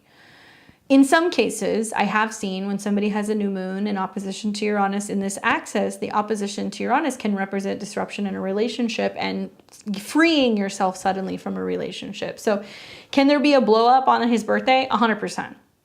But that could be anybody who's having their birthday the next couple of days. It doesn't necessarily mean it's just him. I think the way to navigate this is like, look, is there a way for, do you have a few friends of his that you can call up and be like, hey, I want to do something for his birthday. Let's all get together and have dinner. And that's the surprise, which includes the partner and also includes the friends. That would be a nice way to work through that. When we throw your chart in the mix and we look at what's going on with you being a Taurus rising, you have, Uranus in your first house right now. The new moon is right on your moon. So this is packed into your lunar cycle. So you're going to have like a new moon on steroids. It means the whole next month is going to be about how your partner is going through some moody stuff and how it's affecting you. I say on behalf of all the Scorpio Taurus people, it's been a lot. But that North Node was in Taurus, which is about being patient, being loving, being kind. And I think that that's really important in a time where, Jupiter and Uranus, that is a rebellious thing to do, to stick together, to work through problems, to try to fix things. You having Moon Uranus in your 7th house, there are some triggers that come up through your relationships that might remind you of like family related issues. Usually Moon Uranus is like destabilization in connection with relationships or mother figures. And that's in opposition to Chiron. So when partner wigs out, you're like, oh my God, that hurts me. I'm feeling some kind of wound. I'm feeling rejected. And that all comes into a square with your 4th house. So I think it's really important to maybe express to him that when you guys have these blow-ups, like you're like, hey, this triggers something. It brings something up from the past. Like this reminds me of things that I've dealt with in the past or that I've seen through family. And like, I don't want to do this. Your quote unquote marriage is ruled by Mars or Pluto. And you're done with Uranus in opposition to your moon Uranus. You do not have Uranus making aspects to your Mars. You do not have Uranus making aspects to Pluto. And the eclipses are done in your 7th house. So as far as I'm concerned, really, you're actually, for the most part, through it. You've got your partner who has, all of their personal planets here in your 7th house, Mercury, Sun, Uranus, Venus. So this is the kind of person that you attract. Why? Because emotionally, this is what feels like normal for you, right? Moon Uranus. And so maybe it's about both parties sitting down and being like, hi, we don't want to be reactionary anymore. We don't want to be responding so intensely or responding out of fear any longer.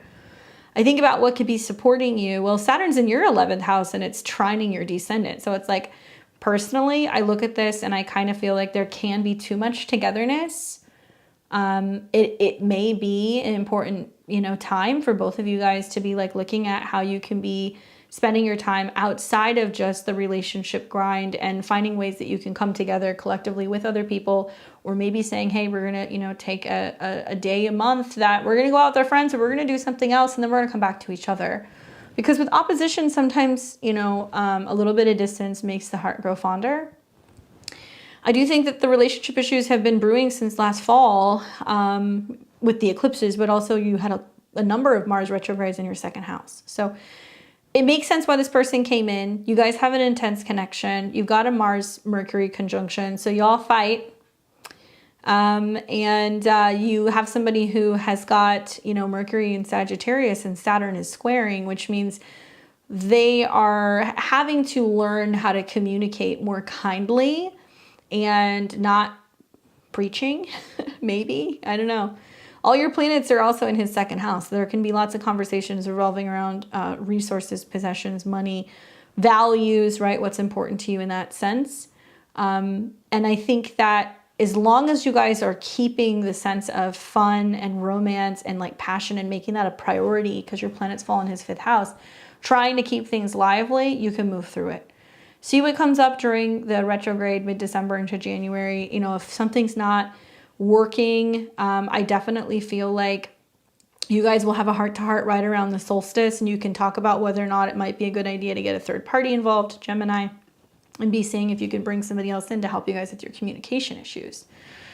But yeah, essentially the moment that moon goes into Scorpio, it's about to be there. From the moment that the moon squares Pluto, so that's going to be tomorrow night. So basically from tomorrow night, all the way until the sun and Mars come out of opposition with Uranus. So through the 15th, that's like high adventure. Anything goes, right? Shocks and surprises, but also it can show you where you guys can go and find new ways of, being able to celebrate his birthday. So mix things up a little bit. Hopefully that's helpful for you. Definitely difficult. We are difficult when we go through that opposition because fixed signs do not want to change. So we've got Pisces girl.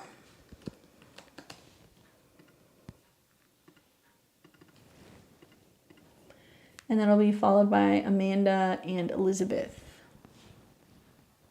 What's up, Carrie?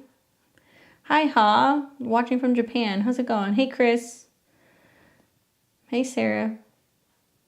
So have fun in the closet instead of what? What does that say? Sorry, my iPad is now talking to me. Give me a second. It keeps doing this. I keep clicking this and it does it like every so often. So have fun in the closet instead of hiding would be a good compromise. Yeah, you can do that. Try to find other people that you guys can get together with. I think that would really kind of make things a little bit easier. Okay, so we've got Pisces girl who says 3376, 10:04 a.m. in Dallas. Any positive prospects for dating? There's a foreign-born coworker, Cancer male, that I'm interested in. I think he's interested as well. We haven't been working together for long. He might be coming out of a relationship, so with him or another perhaps. I'm a single mom who hates dating apps and finally ready to date. Okay, so let's take a look. So you're a Taurus rising. I keep seeing these degrees popping up everywhere. So you've got this new moon that's in Scorpio that's smack dab on your 7th house cusp. So it's going to be here in about 2 days. This is about setting intentions for relationships, getting ready to kind of meet people. And it's in direct opposition to Uranus that is in your 1st house. So it's like, man, a new moon on an angle and trine your sun makes me feel like opportunities for dating, connection, and meeting other people are very likely. It'll take about 6 months for this to evolve. So it's going to be, a little bit of time before it turns into a full moon. But when it turns into a full moon in 6 months, you're going to see a full moon that's going to be in conjunction to Uranus. So it can be about some completion in regards to a relationship, 7th house, with a coworker, Uranus at a 6.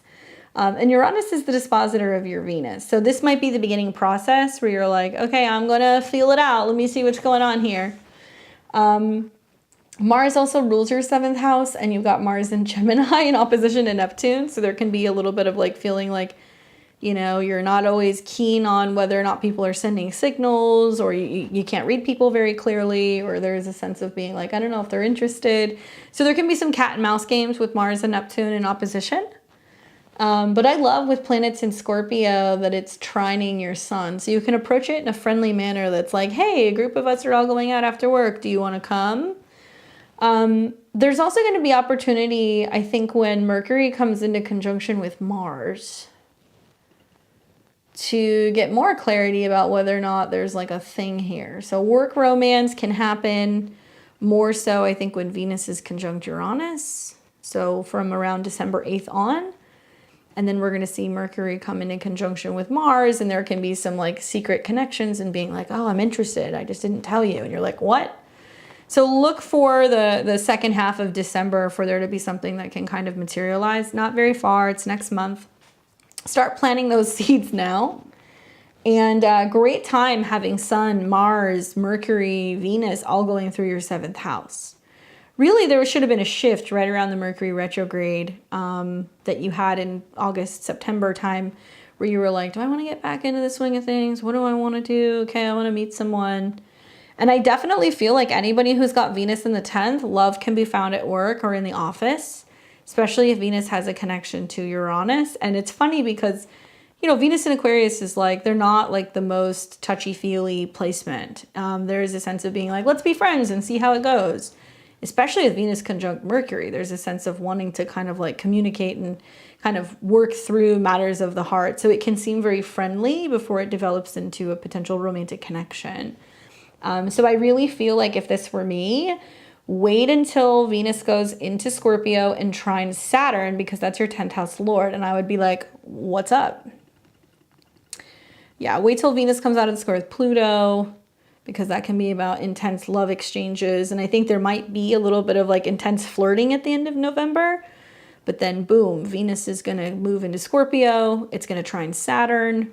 And you're going to have planets in your 7th house sextiling. So the window of opportunity is going to be basically from December 4th on. Who knows, you know, you guys having a Christmas party, because those retrogrades in the 8th house look a little sexy for opportunities in connection with a coworker.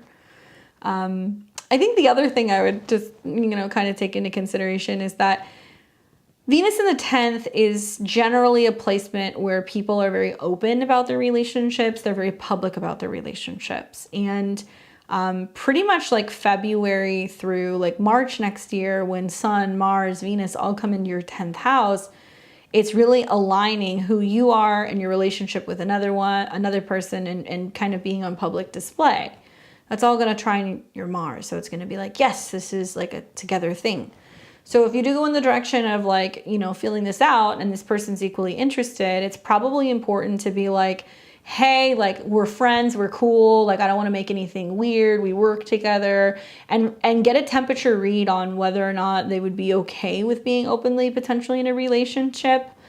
Cancer works very well with Taurus. It's a nice combination. I don't know where they fall in the realm of Cancer, but that should activate your 3rd house of communication. Trines Pisces, sextiles Taurus. The only thing you want to watch is if they're a late a late Cancer, because their Sun will be coming into contact with your Saturn, which means there can be some communication challenges. But for the most part, I mean, to be honest with you, you know, you've already gone through your Uranus opposition. You've seen the need to kind of break free from relationships that have been destabilizing.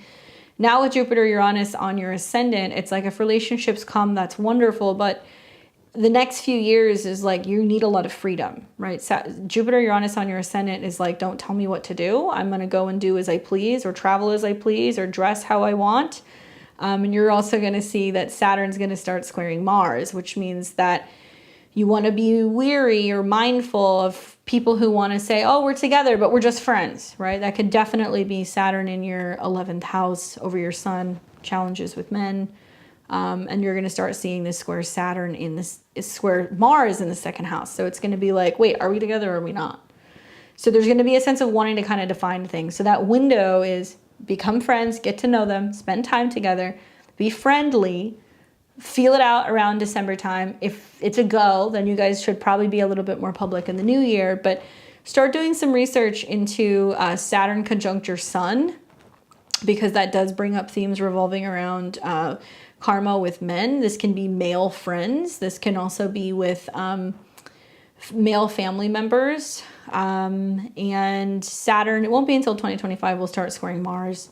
So you want to have a sense of feeling kind of like, okay, you know, are we solid in this connection, and have it a little bit more clearly defined.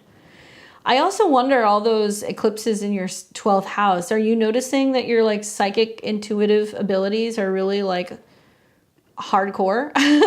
Are your spidey senses tingling with the North Node conjunct Jupiter, and you know, activations with your moon? Are you having like precognitive dreams? Are you thinking about traveling somewhere on your own?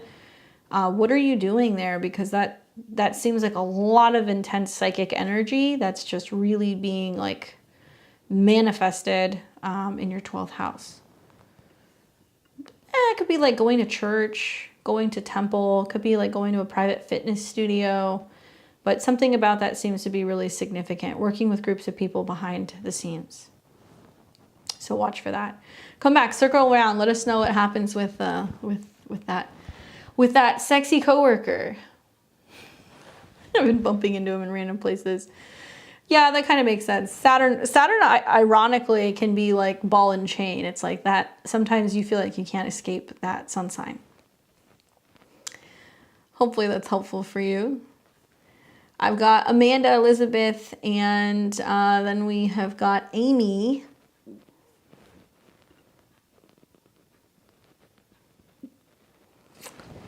All right, so let's pull up Amanda.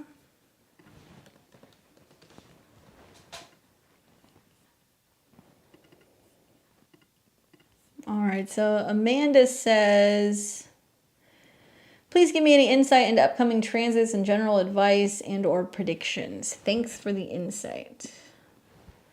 You are very welcome. Okay, so we've got, oh my goodness, Virgo rising, 29 degrees.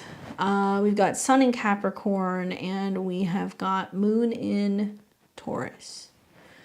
Well, probably the big thing that my eyes kind of jump to is that you're having this new moon in conjunction to Saturn. Here we go. We've got Elsa. She is down the list. So this is Amanda. You're 1, 2, 3, 4, 5, 6, 7 away. All right, so we've got new moon in Scorpio coming in. So it's technically, I know you're a Virgo rising, but you're just minutes away from being a Libra rising. So you always want to pay attention to Mercury transits, but you can listen to the Libra horoscope. It's going to be pretty accurate for you. So new moons are planting new seeds of opportunity. Okay, so this is going to be a new moon in your second house of money, income, self-esteem, and spending power. So this seems to indicate you're planting seeds about where you want your finances to go, what you're focusing on investing in, what you're buying, where you're spending. And it's in opposition to your moon. So it tells me that there's a lot of talking to someone else. Could be a bank, it could be a partner, it could be about, you know, trying to kind of feel your way through a joint financial situation or money that you're supposed to be receiving. But you're going after what you want, because remember, 6 months after this new moon, we're going to have a Jupiter-Uranus conjunction. So for you, it's about moving money around and positioning yourself to have even more financial security next year. The other thing that really kind of catches my eye is the fact that it's going to be conjunct Saturn. So it's going to be working through something where you have felt blocked or limited, especially when it comes to finances or self-esteem or security. So watch for financial things over the next couple of days. There can be a lot of changes going on with finances, money coming in, money going out. Planting a seed really for the next 6 months where you're focusing on some kind of financial growth and stability, but you may see it in the immediate next 28 days. 2, Mercury just recently came into a square with Saturn. So I'm anticipating communication challenges, changes with your schedule. It is what it is. It has shifted now, so it's moving out of the square with Saturn. But you will see Mercury come into Sagittarius in technically your third house, and it'll retrograde back over your IC. Are you planning on moving? Are you thinking about going home to visit family? Are there some changes you need to make around the house? What's going on here? Because my advice is plan accordingly. Whether you're traveling, you're making changes at home, if you're making adjustments to your daily routine, your chart ruler, Mercury, is going to turn retrograde around 8 degrees of Capricorn in mid-December. And that means that it's literally looking back at the third house. So the third house is things that you've said, things that you've signed, documents that you've had, you're reviewing leases, you're reviewing emails, you're looking for something, maybe in your vehicle, whatever, and you're like, I got to go back and get it, or I got to go back and find it.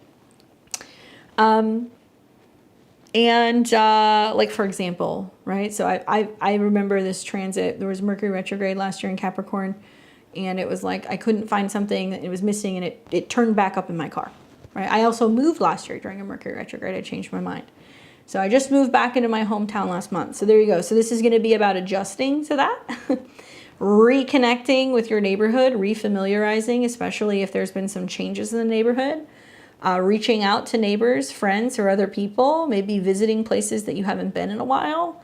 And also really reevaluating and asking yourself, like, did I make the right move? because Mercury is going to square Neptune. So there's going to be a sense of like questioning, like, oh, is this for me? And Mercury is also going to square your ascendant. So it'll hit that pivotal 29 degrees a couple times.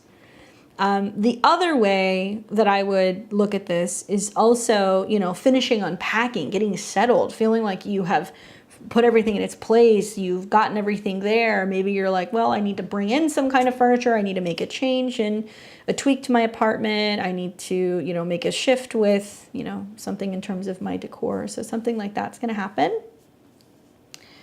which is cool because, you know, at the very least, this entire Mercury retrograde is sextiling the South Node. And so it's helping you adjust to making changes when it comes to letting things go, experiencing a new identity, which means it's also trining the North Node in the 7th house. So it's opening up to relationships. So I really think this is about getting more so used to where you're living and refamiliarizing with spaces and reconnecting with people.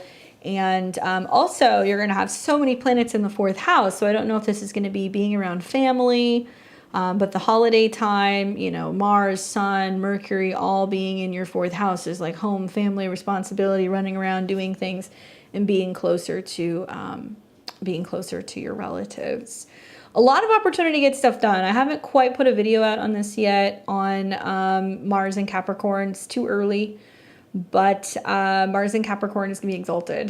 So we're finally going to see Mars in a position where we're like, yes, it's getting something done.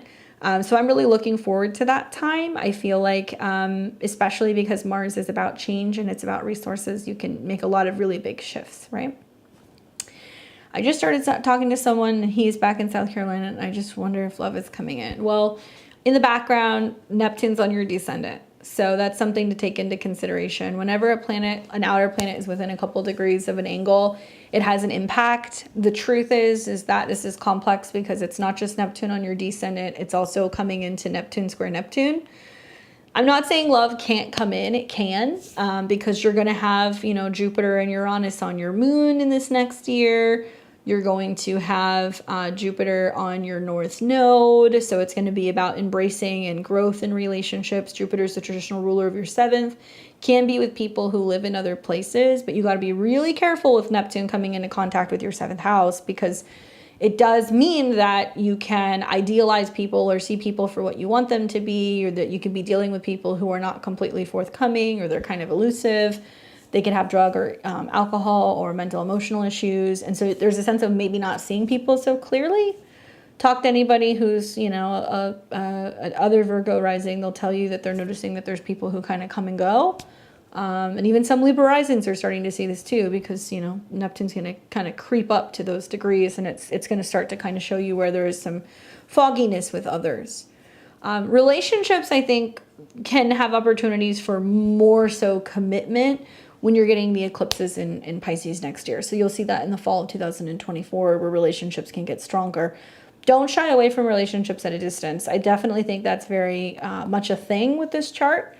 And sometimes Neptune on the descendant can have you feeling like, oh, like, where is my person, right? And actually having a little bit of space with Jupiter and Uranus sextile can be a good thing. Hopefully that's helpful for you. I have got, let's see, Elizabeth.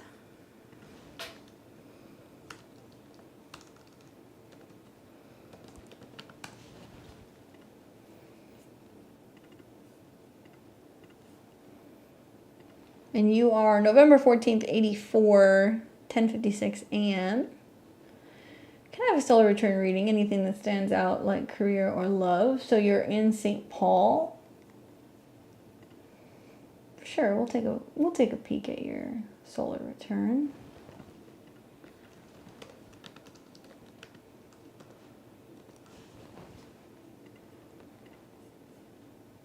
Okay. Good luck, Amanda. So this is your solar return chart. Looks like your birthday is going to be on the 14th. That's the moment that the sun returns back to the same degree. And look at you. You get it right after the new moon phase. So that means that things are growing for you this year. The rising sign is Cancer. So that means that the focus is going to be on home, family, emotions, the past, root issues, things in regards to family. And the ruler is the moon. And so you've got the moon here in the 5th house. Look at this 5th house stellium, right? So what is the 5th house? Creativity, passion, dating, falling in love, self-expression, taking chances, children. So there's going to be a very strong 5th house vibe for you all year long.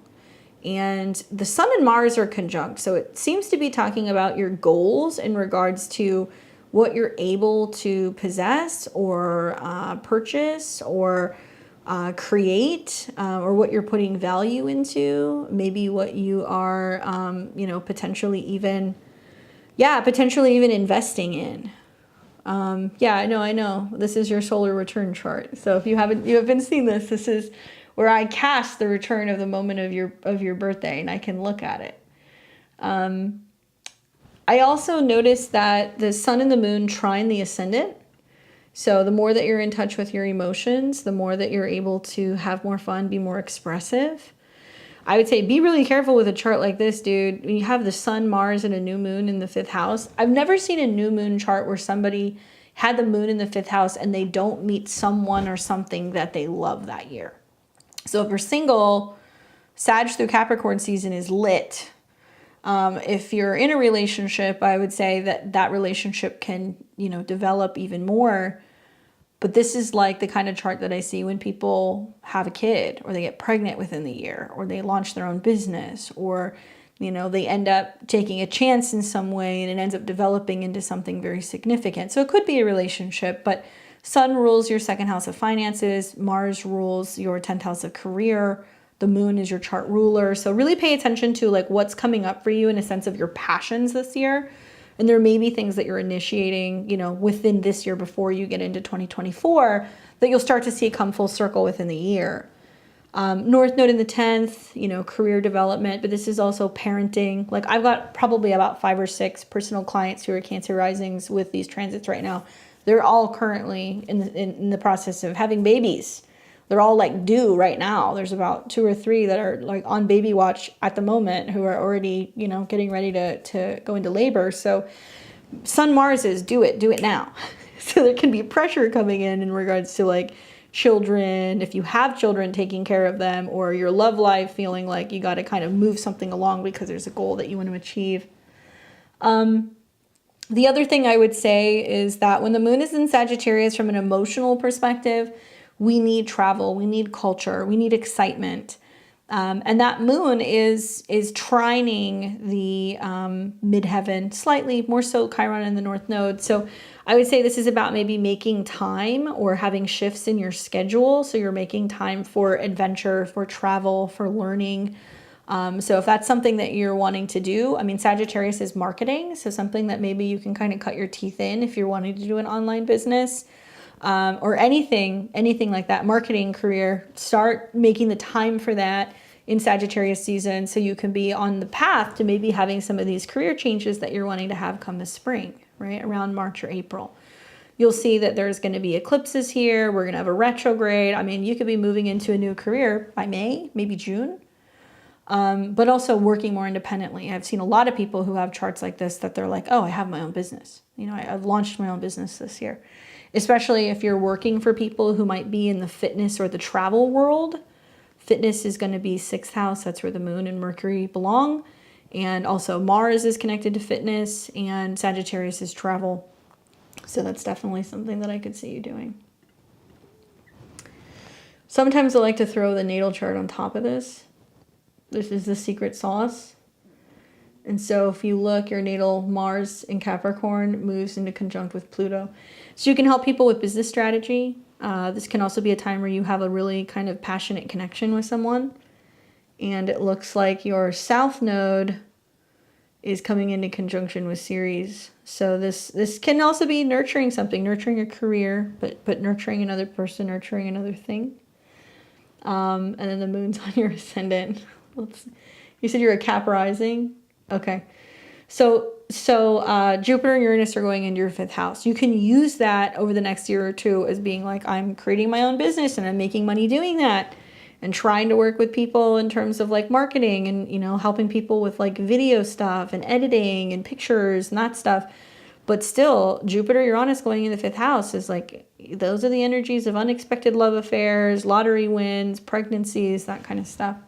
It's in opposition to your sun too. So you got that new moon that's on your sun, and it's in opposition to Uranus in the 5th. So you're going to see some of the most unexpected, like exciting, creative things that are manifesting in the fall, excuse me, in the spring, April, May, June, right around Taurus season, you know? Outside of that, I would say go and do a little bit of research into transit Pluto on your Mars. It's been about working through maybe power issues revolving around whether or not you can make the change. I think there's like a real opportune time, you know, December, January, to start gearing up to be like, okay, I'm going after what I want. And I also think that Jupiter coming into conjunction with your North Node next year is actually really good for some career shifts. And you're in Pluto, square Pluto. So it's about moving out of this idea that you have to be doing all of this work out in the world and kind of slaving away and selling your soul for it. You're moving into, no, I can do this more for myself, and I can do this more independently and hopefully have more of like a home base. So all of the outer planets are at the bottom of your chart. So all the Capricorn risings who usually want to work are having to figure out how to stay closer to home, or how to work from home, or how to make shifts in regards to their family. So all the energy is pulling you out of where you're used to being, and it's trying to get you to like really work on things beneath the horizon, privately, not out in the world. Okay? Happy almost birthday to you. That's going to be an exciting one. Let us know what ends up happening, because it looks very, very, very promising. Play the lottery. Shit. Jupiter and Uranus in your 5th house, and you got a loaded 5th house. I'm dead serious. Go to, I don't know where you live. You're in Minnesota. Do they go to a casino? Go to a casino, seriously. That would be so wonderful, especially like right around Sagittarius season. That could be some winnings. Bet on some horses. I'm serious. Sagittarius is horses. If you don't have any moral issues with that. All right, so I've got Amy, and I've got Jennifer Duff, and I've got Marie. Okay, well, good luck. Let me know how it plays out.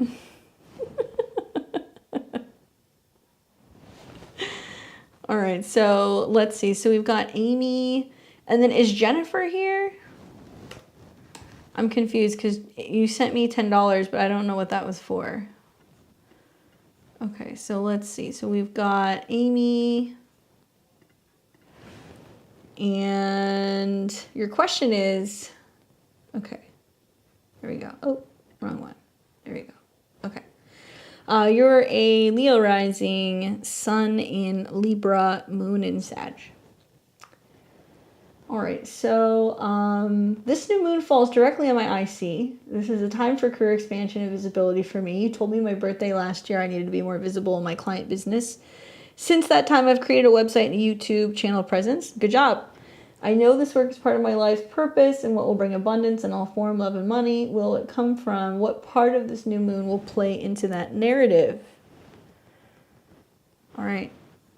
Well, first of all, what is the 4th house cusp, the IC? The most southern part of the chart.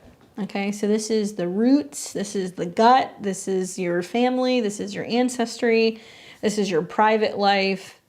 Sometimes Deanna's on here. I think she might be traveling right now, but she's got some similar placements.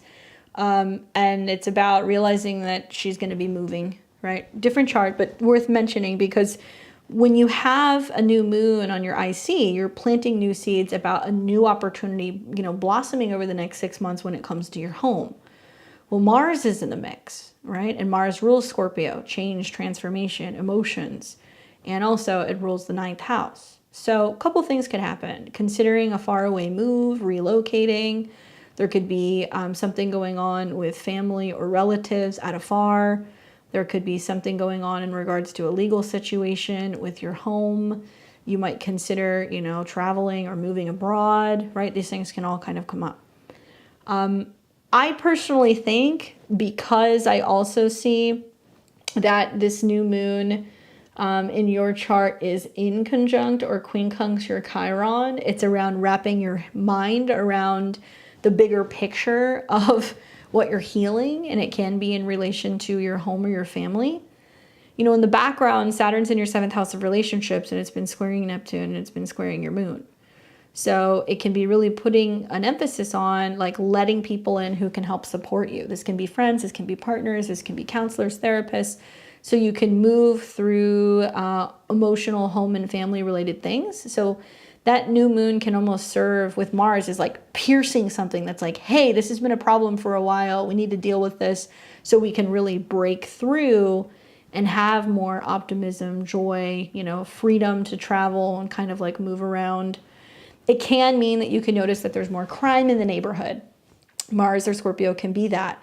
It can also be talking about like some kind of disharmony or disruption in the neighborhood or in the family. Mars transits, when they go through the 4th house, you want to have something to work on. So I always tell people time and time again, I've seen it with my transits. I've seen it with clients. It's not unusual when Mars is on the IC or it's going through the 4th house that there's an argument with a relative. Maybe you notice that, you know, there's some suspicious characters in the neighborhood. I've personally experienced like people trying to like break into things with Mars transits, especially in Scorpio. So a way to kind of negate that is to be like, okay, I'm going to make a list of things that I need to work on within the house, fix little things, try to keep the peace, be very careful with sharp objects or things that are heated. Because what can happen is there can be some intense situations that literally push you out of this home. Now, it may not come full circle until you have the full moon in Scorpio in 6 months.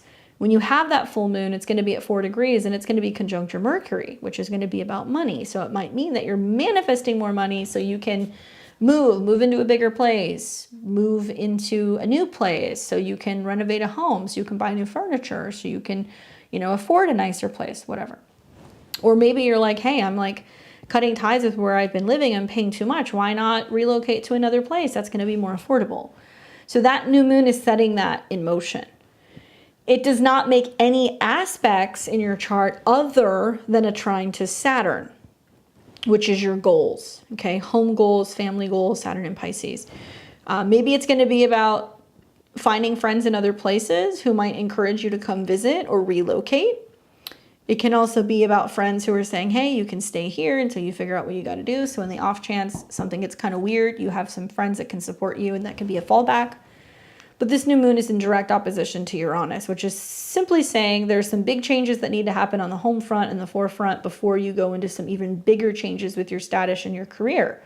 So you may have to move to facilitate growth in your career. You may have to spend more time out of the house. You may have to travel. And also Uranus rules relationships. So it can mean that, you know, next spring you're living somewhere different and you're also identifying as being in a committed relationship. If you're not already, but I think you might, Saturn's going to hit your Juno and it's going to hit your Jupiter, which means you're probably going to end up meeting somebody or having some kind of karmic connection to someone. It could be a business relationship or client, but, you know, Saturn coming into conjunction with Jupiter can be about some kind of commitment to someone. And that can be part of the change that you're like, oh my God, somebody came into my life and I've been so work focused, and now somebody comes in and they want to like do life with me, but they live in this other place. And that's what can kind of happen with this. So, you know, expect over the next 6 months that anything is possible. You're a Libra, planets in the 3rd house, you're going to have eclipses in Aries in your 9th. That's literally relationships with people at a distance.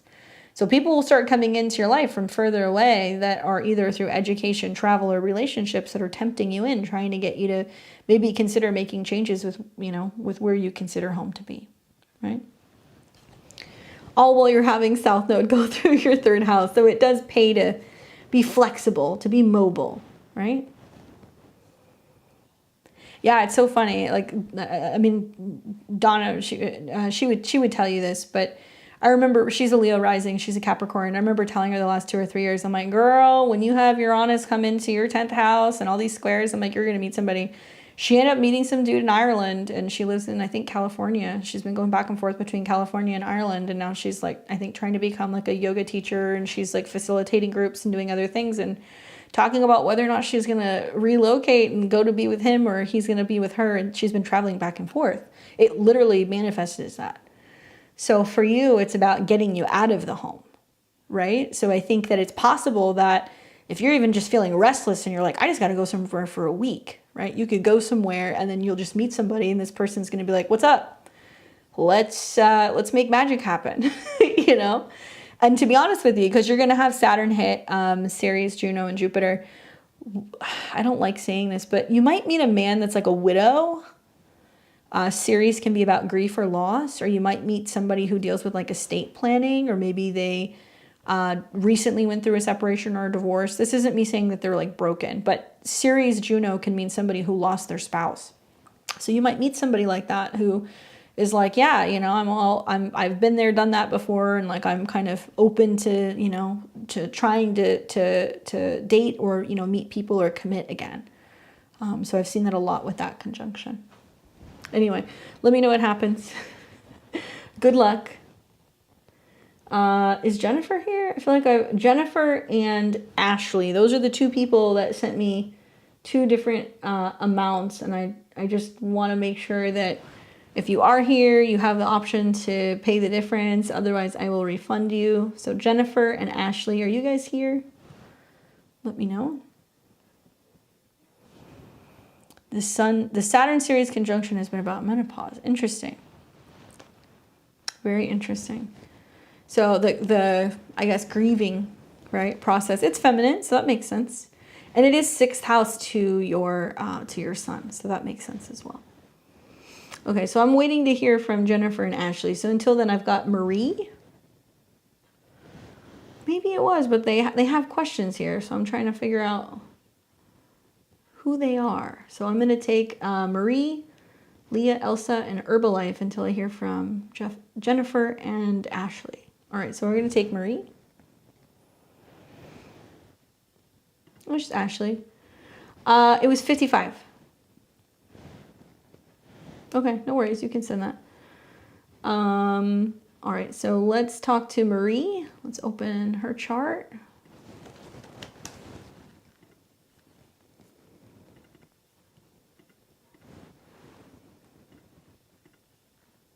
Okay.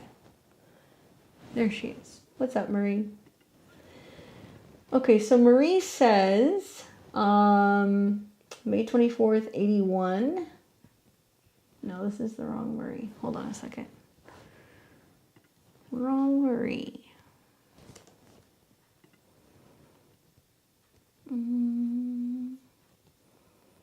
Sorry, guys. I want to make sure I got the right one. Duh.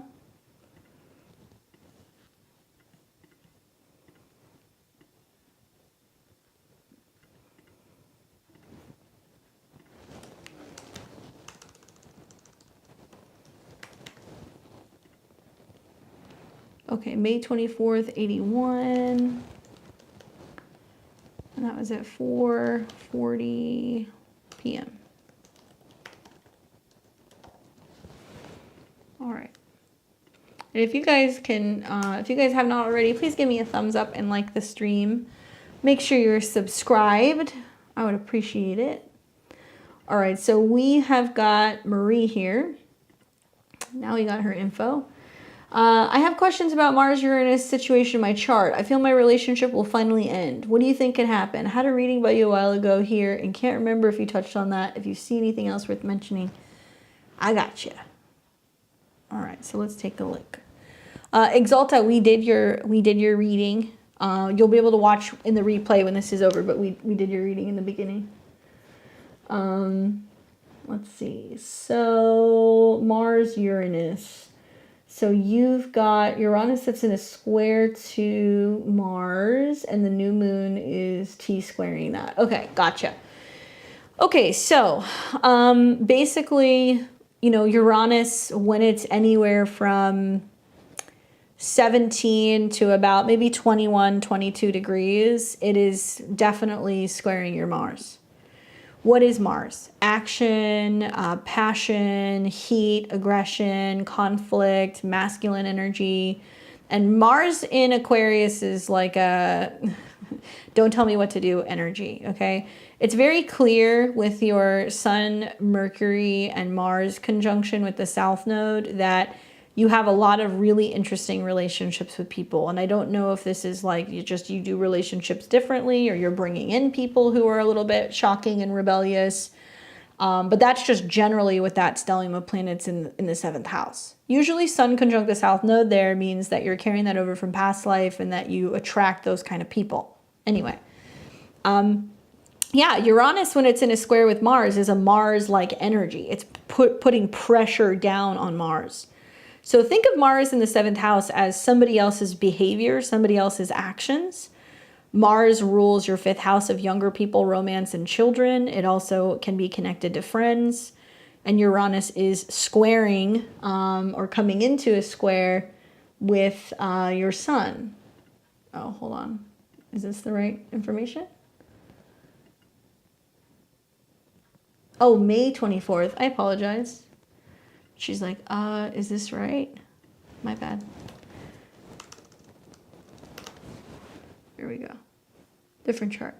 There we go. Okay. Libra rising, Sun in Gemini, Moon in Aquarius. Okay, much easier to deal with. All right, so we've got Uranus conjunct your Mars. Apologies. Uranus is conjunct your Mars right here. So let's just look at your chart without all the stuff on the outside. Mars in Taurus. Generally slow to anger or to agitate. Mars in the 8th house, really passionate. This can also be talking about changes or transformations in relationships. That doesn't necessarily mean that it's like a kill shot for relationships.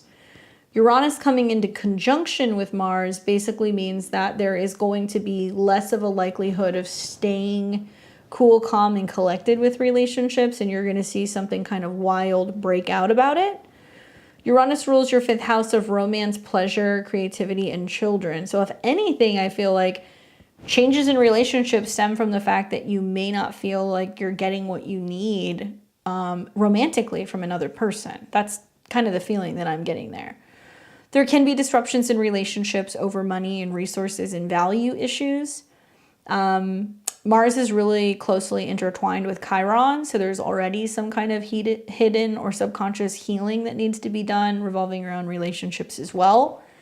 You realize while you go through Uranus conjunct Mars, which is, bringing up all of this intensity within relationships that can be really affecting you psychologically, it's quincunx or in conjunct Pluto and your ascendant.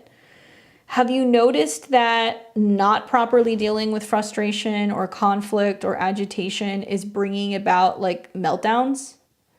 Like, have you experienced meltdowns, or are you feeling that it's bringing like the Pluto side of you out, where you're like becoming obsessive or fixated, or you notice that there's some real distinct changes to your behavior, and it can be really showing you where you're maybe out of sync with yourself?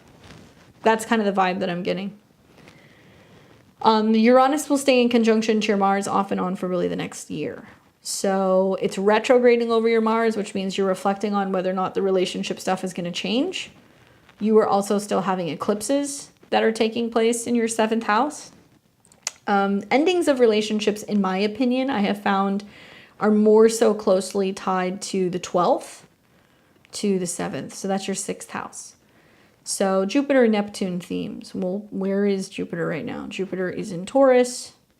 It's coming into conjunction with Uranus.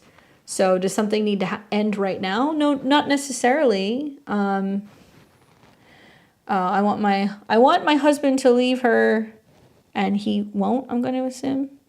Is that correct?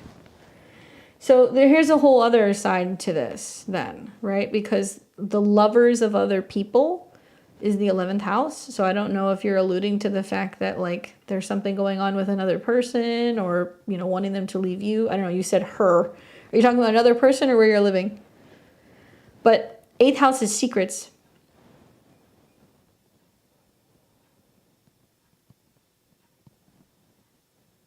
For sure. I want my husband to leave and he won't. Okay. I was going to say, what? You have Venus in Gemini, so you never know. So in that case, the new moon that's setting up is in opposition to your Mars, and it's going to be conflict over money and resources and who owns what and who owes what, right? So a new moon in opposition to Mars is being like, I'm going after what's mine, what I possess, Scorpio in the 2nd house, in opposition to what other people have. So something to take into consideration is next year when Jupiter and Uranus sit on top of your Mars, yes, it could be an ending of a relationship, sure. It's going to cost. Who's it going to cost? That's the question. Is it going to cost you guys in a sense of having to divide up assets? Are you going to have to pay something off? Is somebody going to owe somebody alimony or child support? You know, that's something I would think about. Pluto's now in your 4th house too. So your home life is changing regardless, and it's coming into contact with your IC. And now it's beginning to trine Jupiter and Saturn. So it's about kind of learning to kind of put relationships, you know, to rest. A lot of it's going to depend on their astrology, but I will say this. Between the eclipses in the spring, this new moon, which is really going to finalize in March or April, I think that there could be changes in like a home or a living situation over the holidays. Definitely like end of December through January. And if a relationship is going to end, my money is on when Mercury turns retrograde in your 7th house next spring. And you have an eclipse around April 7th when the ruler of that eclipse is conjunct Saturn in your whole sign 6th. So you got another 6 months, right? Pretty much on par with the astrology, with what the astrology is saying. It'll take about that long to go through the physical separation, probably. But there's going to be a lot of going back and forth with another person about whether or not, you know, they're going to be okay with that mentally. Mercury retrograde, square, you know, planets in your 4th house, if that's going to be feasible. But as a Libra rising, I think, you know, really what is being offered to you is the ability to be able to challenge other people and basically be like, look, this isn't working for me. So it's not about I'm waiting for them to leave. It's like, no, this isn't working. Like, I'm leaving. If you wait longer, like when Saturn starts squaring your Venus, which is your chart ruler, you're going to find that you might be more financially intertwined and it could be harder to separate. And also, you know, Pluto right now in the 4th house, conjunct your South Node, is like, I'm willing to let things go. It could be your home. It could be your relationship. And Pluto is trining your Sun and it's trining your Jupiter and your Saturn, which means in the 4th, 8th, and 12th house, I'm willing to change, you know, transform, release, purge everything. I may be left with less, but at least I have freedom, Aquarius. So that's the other thing is that children is going to be more your 5th house, and that's Saturn, and Saturn's going to conjunct Mars. So definitely the more that you're getting into the spring next year, you know, changes and separations and relationships can definitely have a bigger impact on children. You'd want to look at your child's chart. So it depends. If you have one kid, you can look at his chart. But when I look at family matters, I always look at the youngest child because that gives me an insight of what's actually kind of going on with them. So just some food for thought. But probably the best time to sit down and start having a heart-to-heart is going to be right before December or, you know, early December, while you still have some planets that are trining your 7th house, so you can try to be reasonable. Because if you wait until April and this stuff starts happening, you're going to find that you're either more physically or financially intertwined, right? And so Saturn can be prison in Pisces, feeling stuck. But this is also about finding a support system. 6th house is people who can kind of help you. And so Saturn rules your family as well. I'm not saying that's your option, but you will get some kind of support and people who will be able to communicate and kind of talk to you about your living situation and whether or not they can offer you some kind of support as you're going through these transitions. But yeah, you're looking at March, April, there being bigger changes on the horizon. Sending you lots of good vibes as you're going through a season of change. That definitely can be very, very difficult. But not dealing with anger, frustration, financial situations, you know, not having an outlet for some of that stuff that can cause some bigger problems. All right, so let's take a look here. All right, so that was Marie. We've got Ashley, and then Leah, Elsa, and then Herbalife. I just want to make sure I didn't miss anybody. Jennifer didn't pop in, did she? No? Okay, just want to make sure. Okay, so we're going to take Ashley. Thank you, Ashley. I appreciate it. Let's see. Let's pull up your chart here.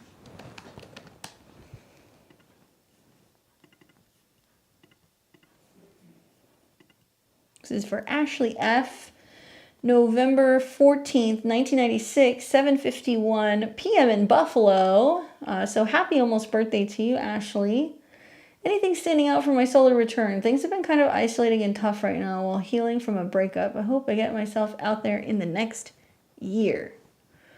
Ashley, where do you live? I will look at your solar return location and take a peek and see what that looks like.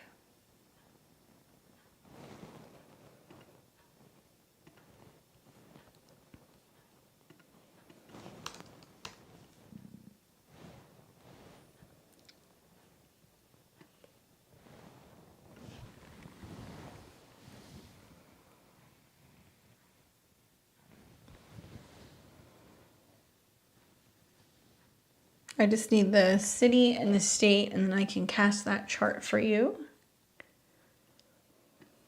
But there's been a number of you guys who have that 20 to 22 degrees, so you're all feeling the opposition. Like I said, in some solar return charts, it can represent a breakup or a separation or a divorce. It's very common. It's easier to go into into a new moon with that, a new moon birthday or a solar return, than those of you guys who are partnered, because you're going to find there's going to be some outside source for those of you guys who are partnered that's going to cause a challenge. But it really depends on what house we see the opposition in. Ashley, are you there? Let me know if you're there. Otherwise, I'm not going to be able to look at the solar return. I just need the location of where you're at. I'll just look at your transits.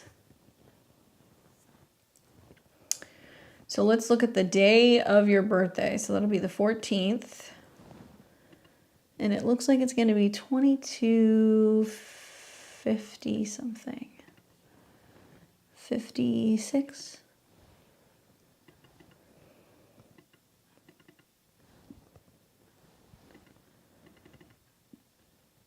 Okay. So when you have your birthday, it'll be right after the new moon. The moon will technically be in Sag. Oh, so you're still in Buffalo. Okay, cool. So that makes it easy. You can just use the same location. All right. All right, so this is your solar return chart. So your birthday will be on the 15th this year. That's when the sun will come back to where it was when you're born. Oh, so your solar return looks like mine. So you're going to have a Sagittarius rising. You have the sun and Mars in your 11th house, which is about friends. It's about socializing. It's about celebrations. It's about focusing on your goals.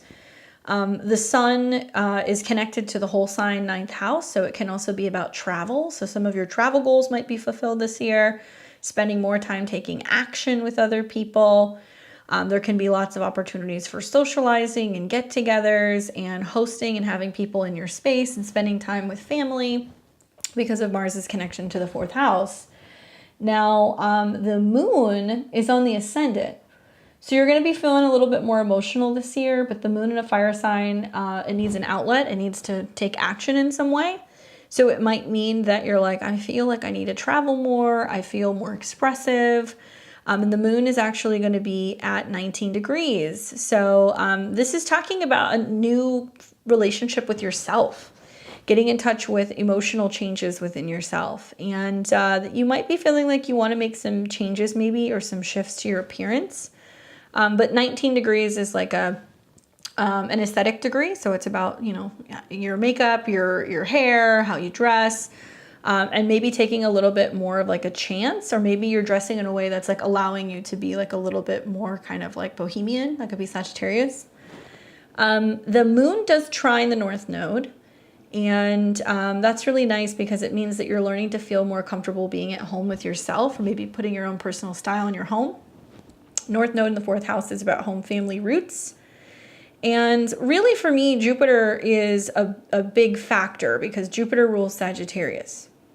So you've got Sagittarius at 14, which is about, steady growth, steady development, focusing on investing in yourself, bringing more opportunities for money and resources.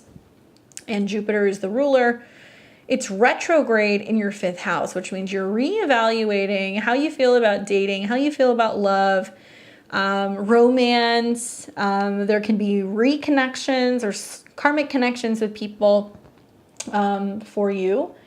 Remembering or reflecting on your childhood, getting in touch with new hobbies, especially Taurus can be like gardening, styling, painting. And technically for Sag, that's like a whole sign 6. So you might find that part of your daily routine and your habits is being like, oh, I'm doing fitness related things, right? Or I'm doing art related things. This can represent changes to your overall health habits, your eating habits, and also your daily routine or where you're working. Yes, Uranus is in opposition to your sun.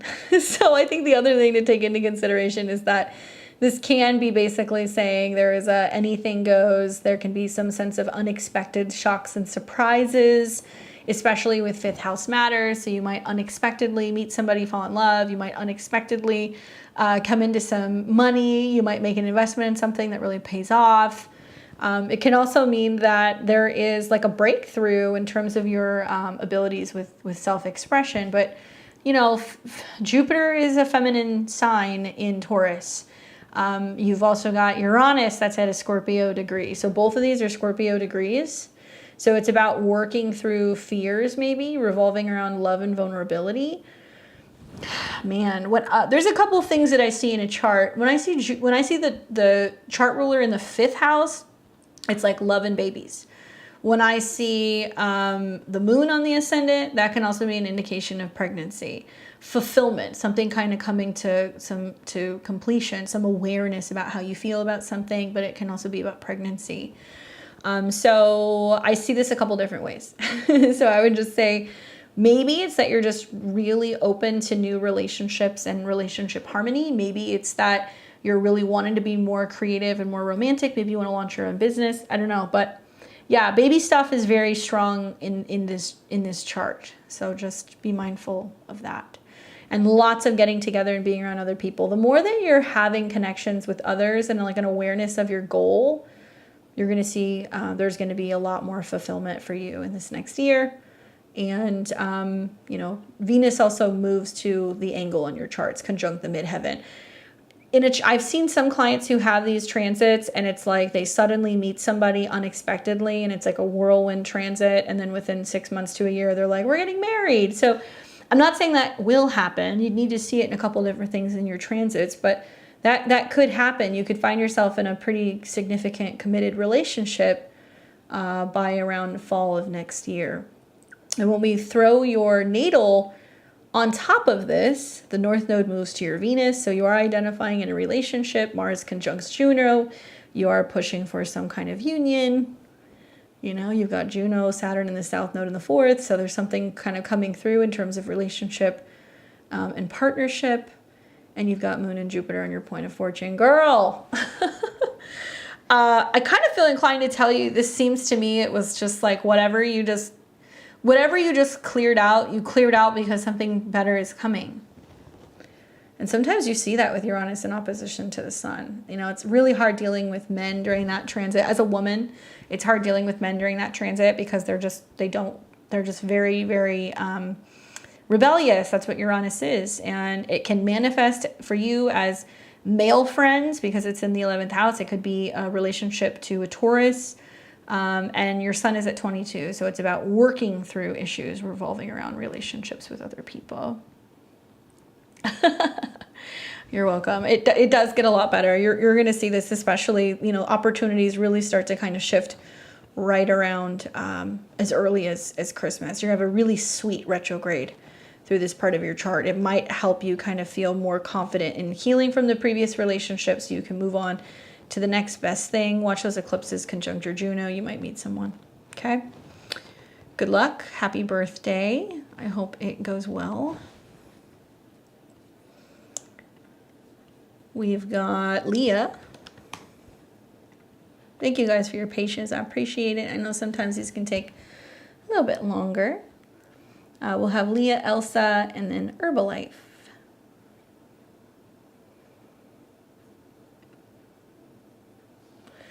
All right, so Leah says, January 5th, 92, Atlanta, Georgia, 5:31 p.m. Whatever transits catch your eye along with that new moon energy, thank you. You're welcome. Cancer rising, and you got your sun in Capricorn, your moon in Capricorn. Holy cow, look at that Capricorn, or I guess like Saturn stellium. Boy, oh boy. Oh, look at you having a new moon conjunct your Pluto. Yikes. All right, so a couple things. So the 5th house, right? Creativity, passion, romance, sexual opportunities with Scorpio being there. The new moon's planting a seed. It's in a trine to your ascendant and your point of fortune. It's in a sextile to your Capricorn. You'll hear your horoscope for this new moon for Capricorn is like, you can get out there, socialize, meet people, have a good time. Like, for sure, you can do that. But I think in the 5th house, it's like, what makes you happy? Where are you going to feel the most expressive? How are you going to get more so in touch with what you want, what you desire? I think desire is a big word with Scorpio placements. I think the 5th house is also about talent. So what is it that you're wanting to share with groups of people? What do you want to share with the world? What are you hoping to create? That's how I look at this, because God bless all of that Capricorn. When you have like really intense transits like this in Scorpio, it sextiles that. So it's like, that's your saving grace. And Scorpio and Capricorn are the two placements that want to have the most control. So while there's a new moon being planted in the 5th house of what I desire, what I want, what I'm, most passionate about, it's sextiling your moon and Neptune, and the moon rules your chart. So it looks like you're getting really adamant about finding love or a real deep sexual or soul or kind of emotional connection. So it's great in that sense. I think that, like I said, if you haven't seen my new moon in Scorpio video, watch it. I'm going to talk more about this also with the Mars opposition, because this conjunction is happening, the new moon at 20. Next spring, we'll have Jupiter and Uranus at 21. So what I feel very strongly about this new moon is like there's some stuff going on where people are basically being forced into making a sudden dramatic change that's going to eventually give them more freedom. So you're kind of thrusting yourself into love, romance, creativity, hoping that you're going to have this really passionate thing. So in 6 months' time, when Jupiter and Uranus come into conjunction, it means maybe you can travel together. You can, bring people along on events and gatherings and get-togethers and like really kind of like celebrate and like do life with another person. The other way that I'm looking at this is like in the background, Saturn is still square your Venus. So you're still learning to kind of release and let go of the past, or letting go of relationships that didn't work. So much of December and January is about adopting new habits, clearing out some bad habits and letting some stuff go, where maybe you feel like you've been like letting some of your health or your productivity tendencies like, get lost and you're having to kind of get back on track. The 6th house is where we get ready before we meet other people. So there is this feeling of being like, okay, I'm really getting back on my routines or my habits, or, staying organized or focusing on being on time or going back to the gym, whatever it is, before you go deeper into potential relationship land, which maybe, come the beginning of the year. I think that a, new moon also that is sextiling your Jupiter is giving you the opportunity to express yourself in a written or a communication way. So if you're an artist, if you're creative, if you have a platform, if you want to share something with people, great time to do it. If you're working independently and you have your own business, great time to set intentions for what you're creating. It's conjunct Pluto, which is deep, it's intense, it's passionate. So this is also at a 22 where you're like, okay, it's a labor of love. I'm working hard to be able to develop this thing, which I will eventually kind of show to the world. And when that full moon comes in 6 months, it's going to be at 4 degrees. So it'll be technically in your 5th house, and it will be trine your south node, and it will be sextile your north node. Oh, here we go. So that makes sense. I have a lot of travel coming up around June next year and bringing my close friend along. Okay, there you go. So, you know, right now, this is about trying to figure out how you can bring more joy, creativity, and passion into your life. And I really recommend, because it's conjunct Pluto, doing some work around a creative, metaphysical business. Like, that's really big. And like setting intentions to like maybe really move through where there's potentially been some blockages, because 22 is about having to have a lot of output in terms of your energy. And that sextile to your moon is going to have you feeling more supported, I think, by partners. And you're still feeling the effects of Pluto. Pluto's almost done. It's still got to kind of dance with Lilith and Saturn for a little bit the next couple of years. One of the best pieces of advice I can give you about relationships, because you have such significant relationship astrology, or, you know, this would be a really great chart for having clients, is that because Saturn is the final placement in your chart with that Capricorn stellium, you have to make sure that you have some sense of independence from relationships, and you want to end up with your best friend. If you have that, then like relationships won't get stale. You'll be able to kind of be flexible and grow with one another. And the Pluto transit in conjunction to Saturn doesn't have to be the ending of a relationship. It could be that you guys end up doing some kind of work together, or you're like teaming up in some way. But Uranus starts, you know, the 7th house. So to me, it seems like this is about finding relationships with people that you can be friends with first, and then kind of letting it evolve over time, right? But yeah, I love that. New moon conjunct Pluto is like, if you're getting real serious about wanting to change or transform something or do some like magical or metaphysical things, it's a great time to do it. Hopefully that's helpful for you. And watch that retrograde, okay, in December. I'm only saying this because we're coming into the shadow this month. That's why I'm bringing it up. So you're going to have Mercury retrograde over your natal Mercury and your natal Mars. You're going to be like, I thought I was being productive, or I thought I was on top of my game. And then you're like, I guess not.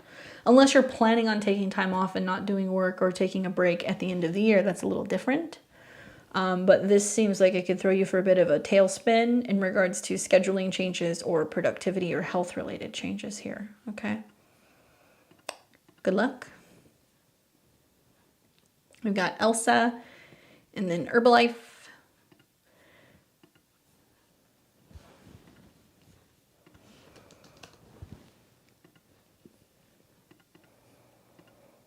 There we go, Elsa.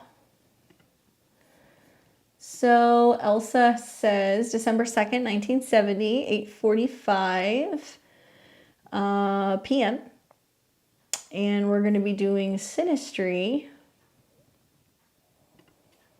for this other person. Thank you for being so patient. I appreciate it. So let's see this other person's info here. Okay, so then the other person is February 2nd, 62. And that was at 11 o'clock p.m. Rome, Italy.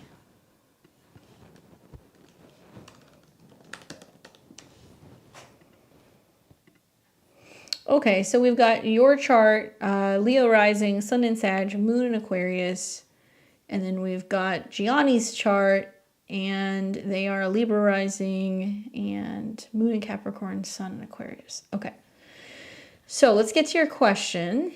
I bought a house in Italy and I'm going back to live there. Will our relationship work well after 2.5 years of back and forth from USA to Italy? Good question. I remember talking to you.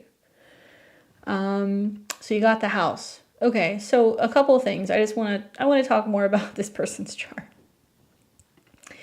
So much of the last few years was about, somebody being alone and being like landlocked in their own space and not having a lot of togetherness with a partner.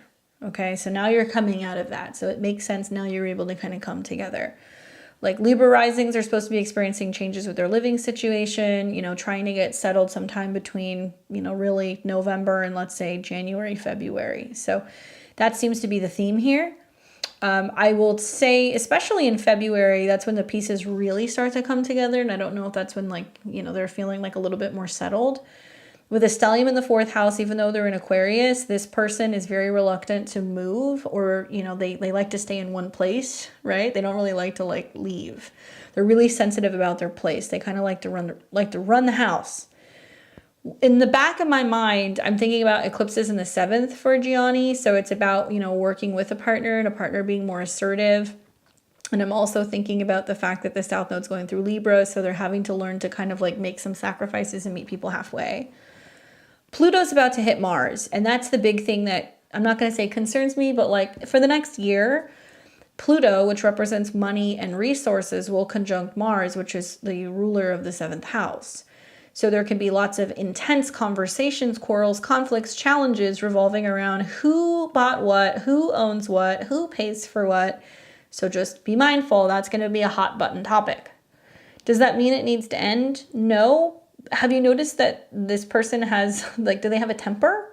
Usually Mars in Aquarius does have a temper, but Mars conjunct Saturn is like, it's not the easiest, you know, getting a rise out of them. But when you do, it's like, whoa, watch out. I bought a house, oh, close from his house. Okay. So there you go. So then in that case, maybe, you know, Pluto coming into contact with Mars is going to be the partner coming over saying like, oh, I live closer by. Like, you know, I made some changes to my home. I made it more comfortable. Do you want to come? This also reminds me, like, you know, as long as you guys have a sense of independence, these transits are going to be so much easier to kind of navigate. As long as he's like staying open, you know, to being more flexible with a partner. On your end, Pluto is coming into conjunction with your moon, which means this person is needing to deal with some major change or transformation to their home or their emotions. And isn't that interesting that Pluto's going into his 4th house, and it could be the, you know, the death of a parent, of some kind of major change or transformation to his home. Maybe he's got an issue with his home and he's like, oh, you know, I got to fix it, or I got to stay somewhere else for a period of time. So Pluto's crisis. So as Pluto hits your moon, you might see your partner go through some reluctant to want to change, you know, emotionally, or make a shift with their home base. So it's reflecting each other. Pluto is still squaring your Mars, although it's coming out of that square. So it is going to be easier to get on well with partners. And Jupiter and Uranus are coming into conjunction next year in your 10th house. And so that can represent, especially with a square to the nodes, a big leveling up or a change or a transformation in relationships. This is more sinistry. This isn't so much like the composite chart. So I just want to show you the composite really quick and make sure that a lot of this stuff is like kind of tracking. This is just the midpoint. Virgo rising, and you got Saturn in your 7th. So you guys collectively are about to go through your composite Saturn return in the 7th. So, you know, relationship tasks, learning a lot about the relationship, whether or not you guys can show up or if you're going to dissolve it. Something I notice is that, you know, you guys do have a stellium of planets in the 4th house. So home, family, property, you know, private space seems to be important. But you also have Saturn in opposition to Pluto Uranus. So there can be relationship hangups and wounding if both parties are like, you know, overreacting or resistant to change or wanting to kind of control things, right? That can come up. I would watch when Saturn hits your descendant and it squares Mars, because I feel like once you're around more and you have your own space, you know, are you going to see that he's going to be making the small journey over to your house to stay with you and celebrate with you? Or is he like, no, I want to be in my own space? Because there could be like housing wars with this square between Saturn and Mars, right? His place, your place, his place, your place, and going back and forth. And also, you know, feeling like you're needing to grow and try to find a way to be able to kind of create a life where you guys have time together. It doesn't mean you can't live separate. That might be ideal actually for the next year. Unless he's got some situation that crops up and he's got to move, I would let it be separate.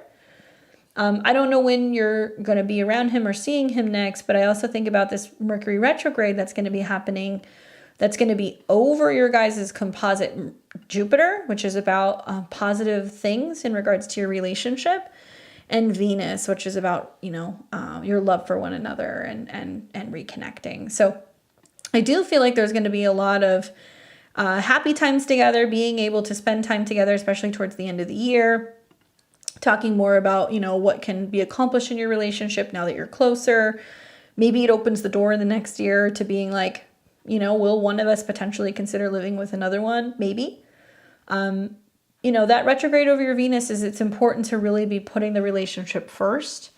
But that Mercury will also square your first house, Pluto, Uranus, and Saturn. So I'm wondering, like, is somebody making commitments to holiday plans with family? Does the other person get included? Are they feeling left out? Is there a sense of being like, well, I want to have Christmas or holidays at my house? And they're like, well, I go to my brother's, right? Like, there could be like communication issues over like housing wars. And so in the back of my mind, I'm like, okay, you moved to be closer to be with him, but getting that man out of his comfort zone with his home is like pulling teeth, you know, because all of those planets are at the bottom of his chart. He does not want to make change in his home or in his living situation. He likes things the way that he likes things. So when Pluto hits Mars, he might consider selling his home. There might be some big changes in his family. He might come into some money. He might think about renovating or making a change in his house. If he does, then, you know, he could visit you, right? I'm not saying he could stay with you, but he could visit you.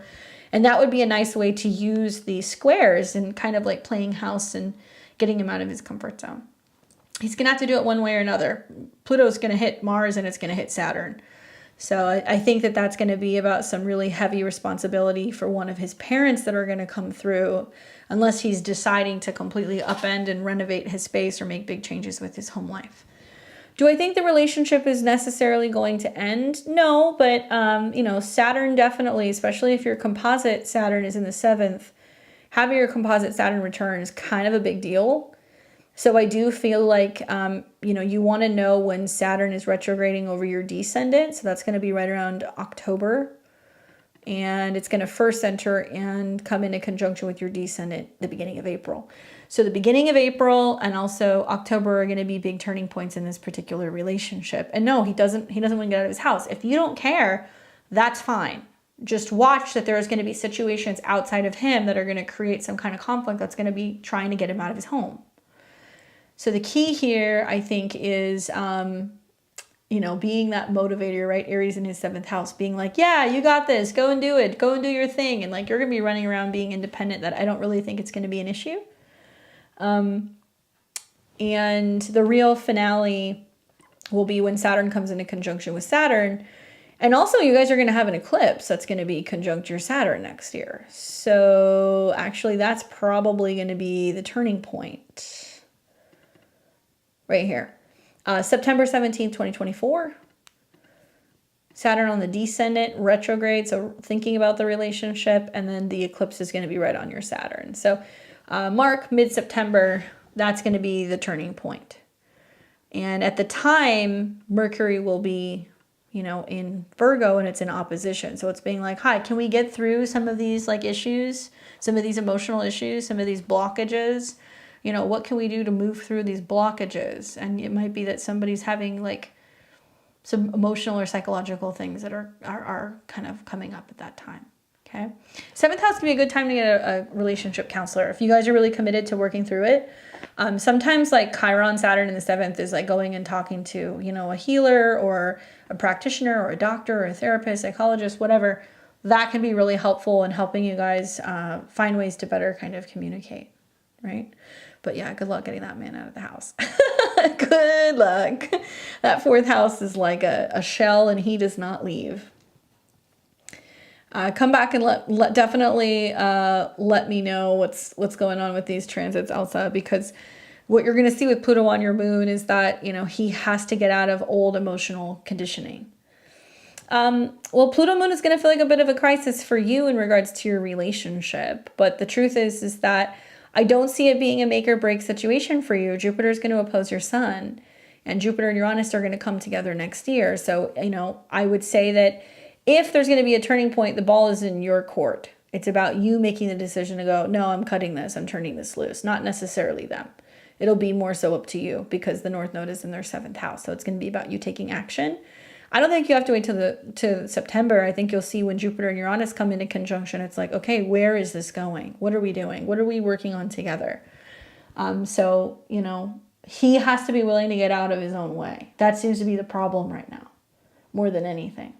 because you're not having some really difficult or challenging issues, other than Uranus in opposition to Jupiter, which could quite literally mean that you're doing everything you can to get a partner to make changes in their living situation and get out. I mean, it's in both of your charts. So what's the lesson here, right? Because you have so many planets in the fourth house. I'm sure you know and you've seen where, too much time at work or too much time at home. And if you're not having time for relationships and life in between, things get stagnant, or you start to kind of lose motivation, right? You slow down. So I think that's part of the wisdom that you have. This new moon conjunct Jupiter for you is like really helping you share that with other people and being like, okay, don't you want to get out and do something? Like, let's go and travel. Let's go somewhere. Let's do this. Let's do that. He will not change. And what's going to happen when Pluto hits his Mars is partners are going to start basically being like, I'm not coming over if it's going to be like this. If this is how you're going to be, I'm not going to be in the house, because Pluto is about terminating something. So it's going to be like, nope, this isn't going to work for me. I'm not going to be doing, this situation where I'm negotiating with you to come to you and do everything because you don't want to leave. And he's going to learn. He'll have some of the same situations with family. He will have some blow-ups with family members if he's not willing to come out of his house. It's the same thing, right? So look at what happened in 2020. He probably thrived in 2020 with the pandemic, but Saturn was in his fourth house. And so that's where he was having that time alone. Maybe he became too accustomed to it. So now Pluto is saying it's time to change. Hopefully that's helpful. Good luck. And I'm glad to hear that you got the house and you're moving. Safe travels. All right, so we've got Herbalife. Let's see. My chair's squeaking. Maybe that's what I was hearing earlier. All right, we've got Herbalife, December 1st, 73, 12:48 a.m. And that was in Fullerton. General reading. Virgo rising, sun in Sag, moon in Aquarius. Hey, there you are.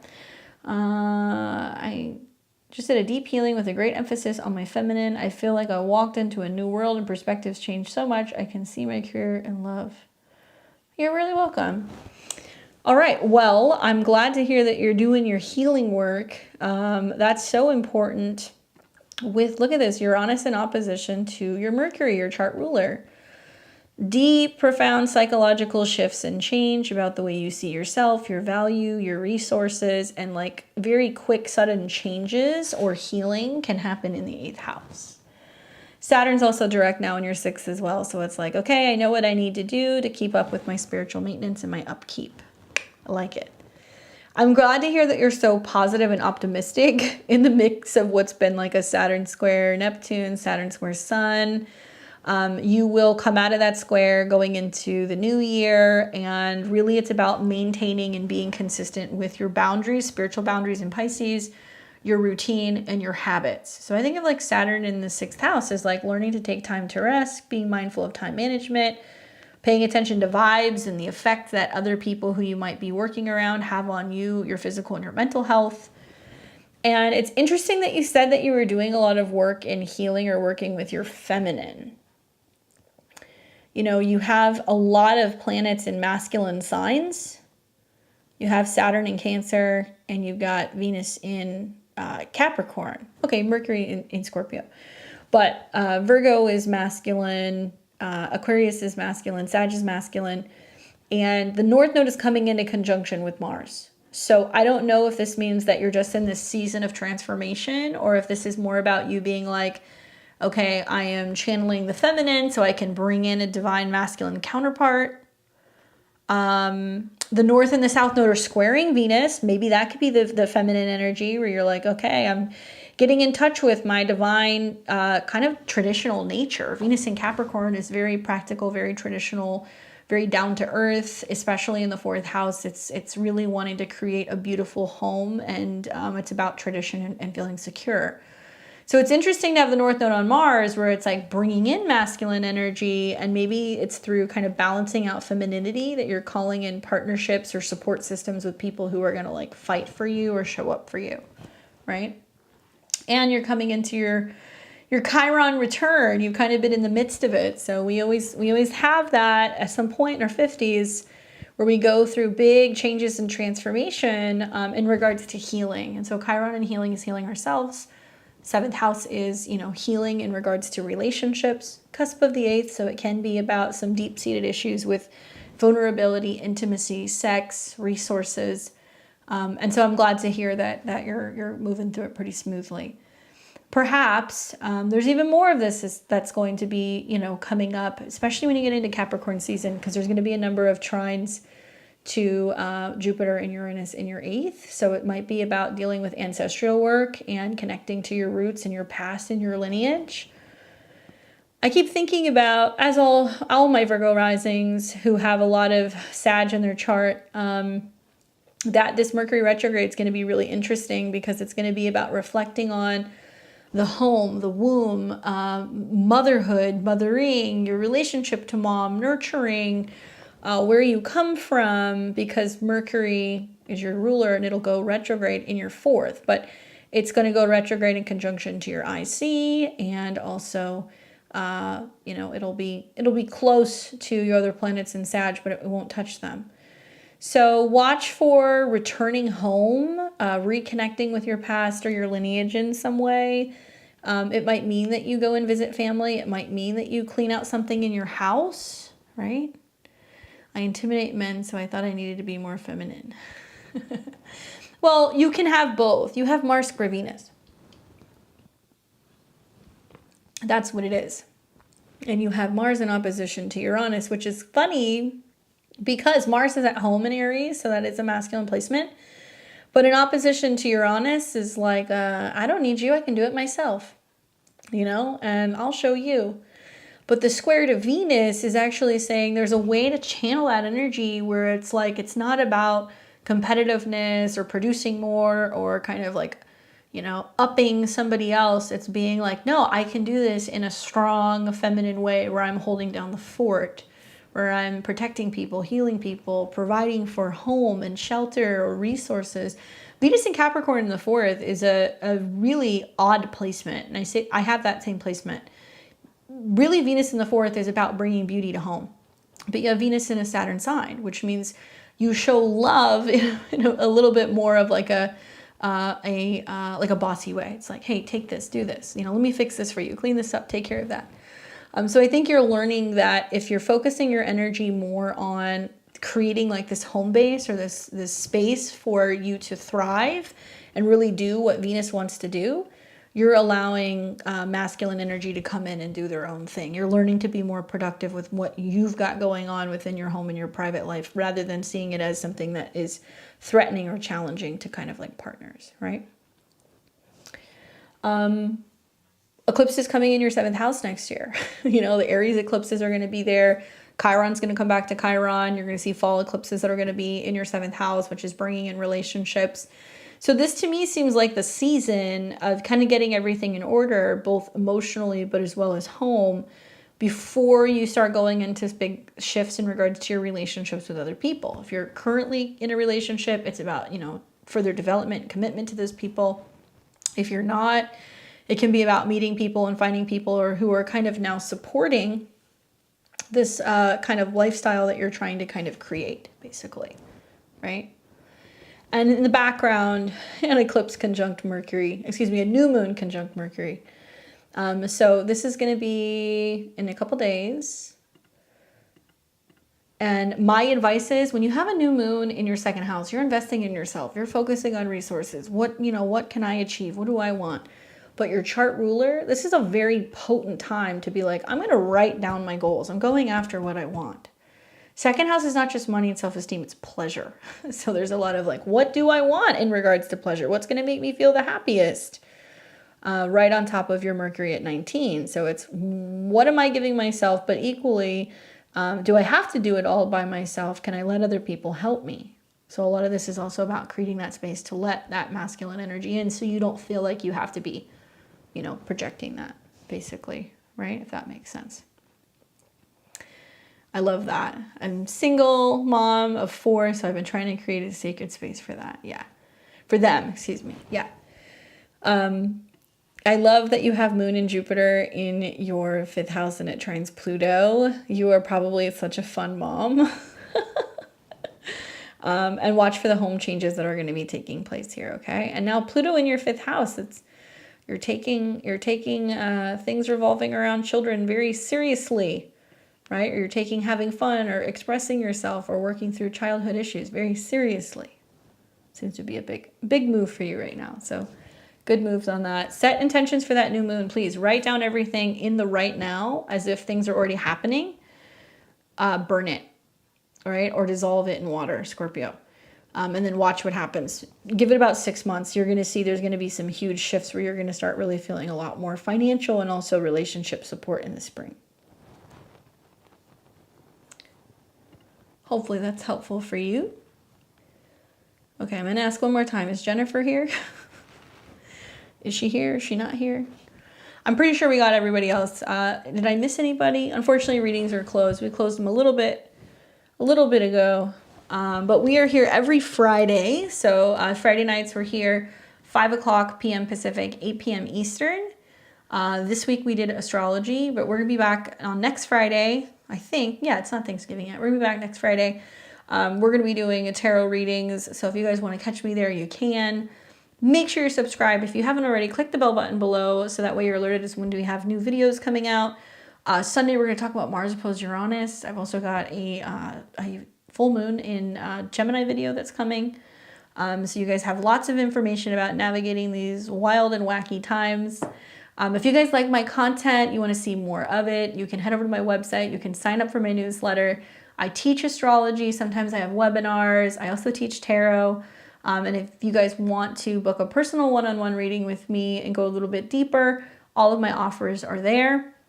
And we've also got all kinds of cool stuff. We've got lunar calendars. I created a really beautiful 2024 astrology calendar. So if you guys are looking for gifts, we've got all kinds of calendars for next year and also gift cards. So check all that stuff out.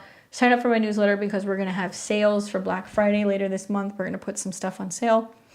And thank you guys so much for hanging out with me on like my birthday, my solar return. So that's so cool that I got to hang out with you guys. I will see you guys back here on Sunday. I hope you enjoy the rest of your weekend and I will see all of you very soon. Take care.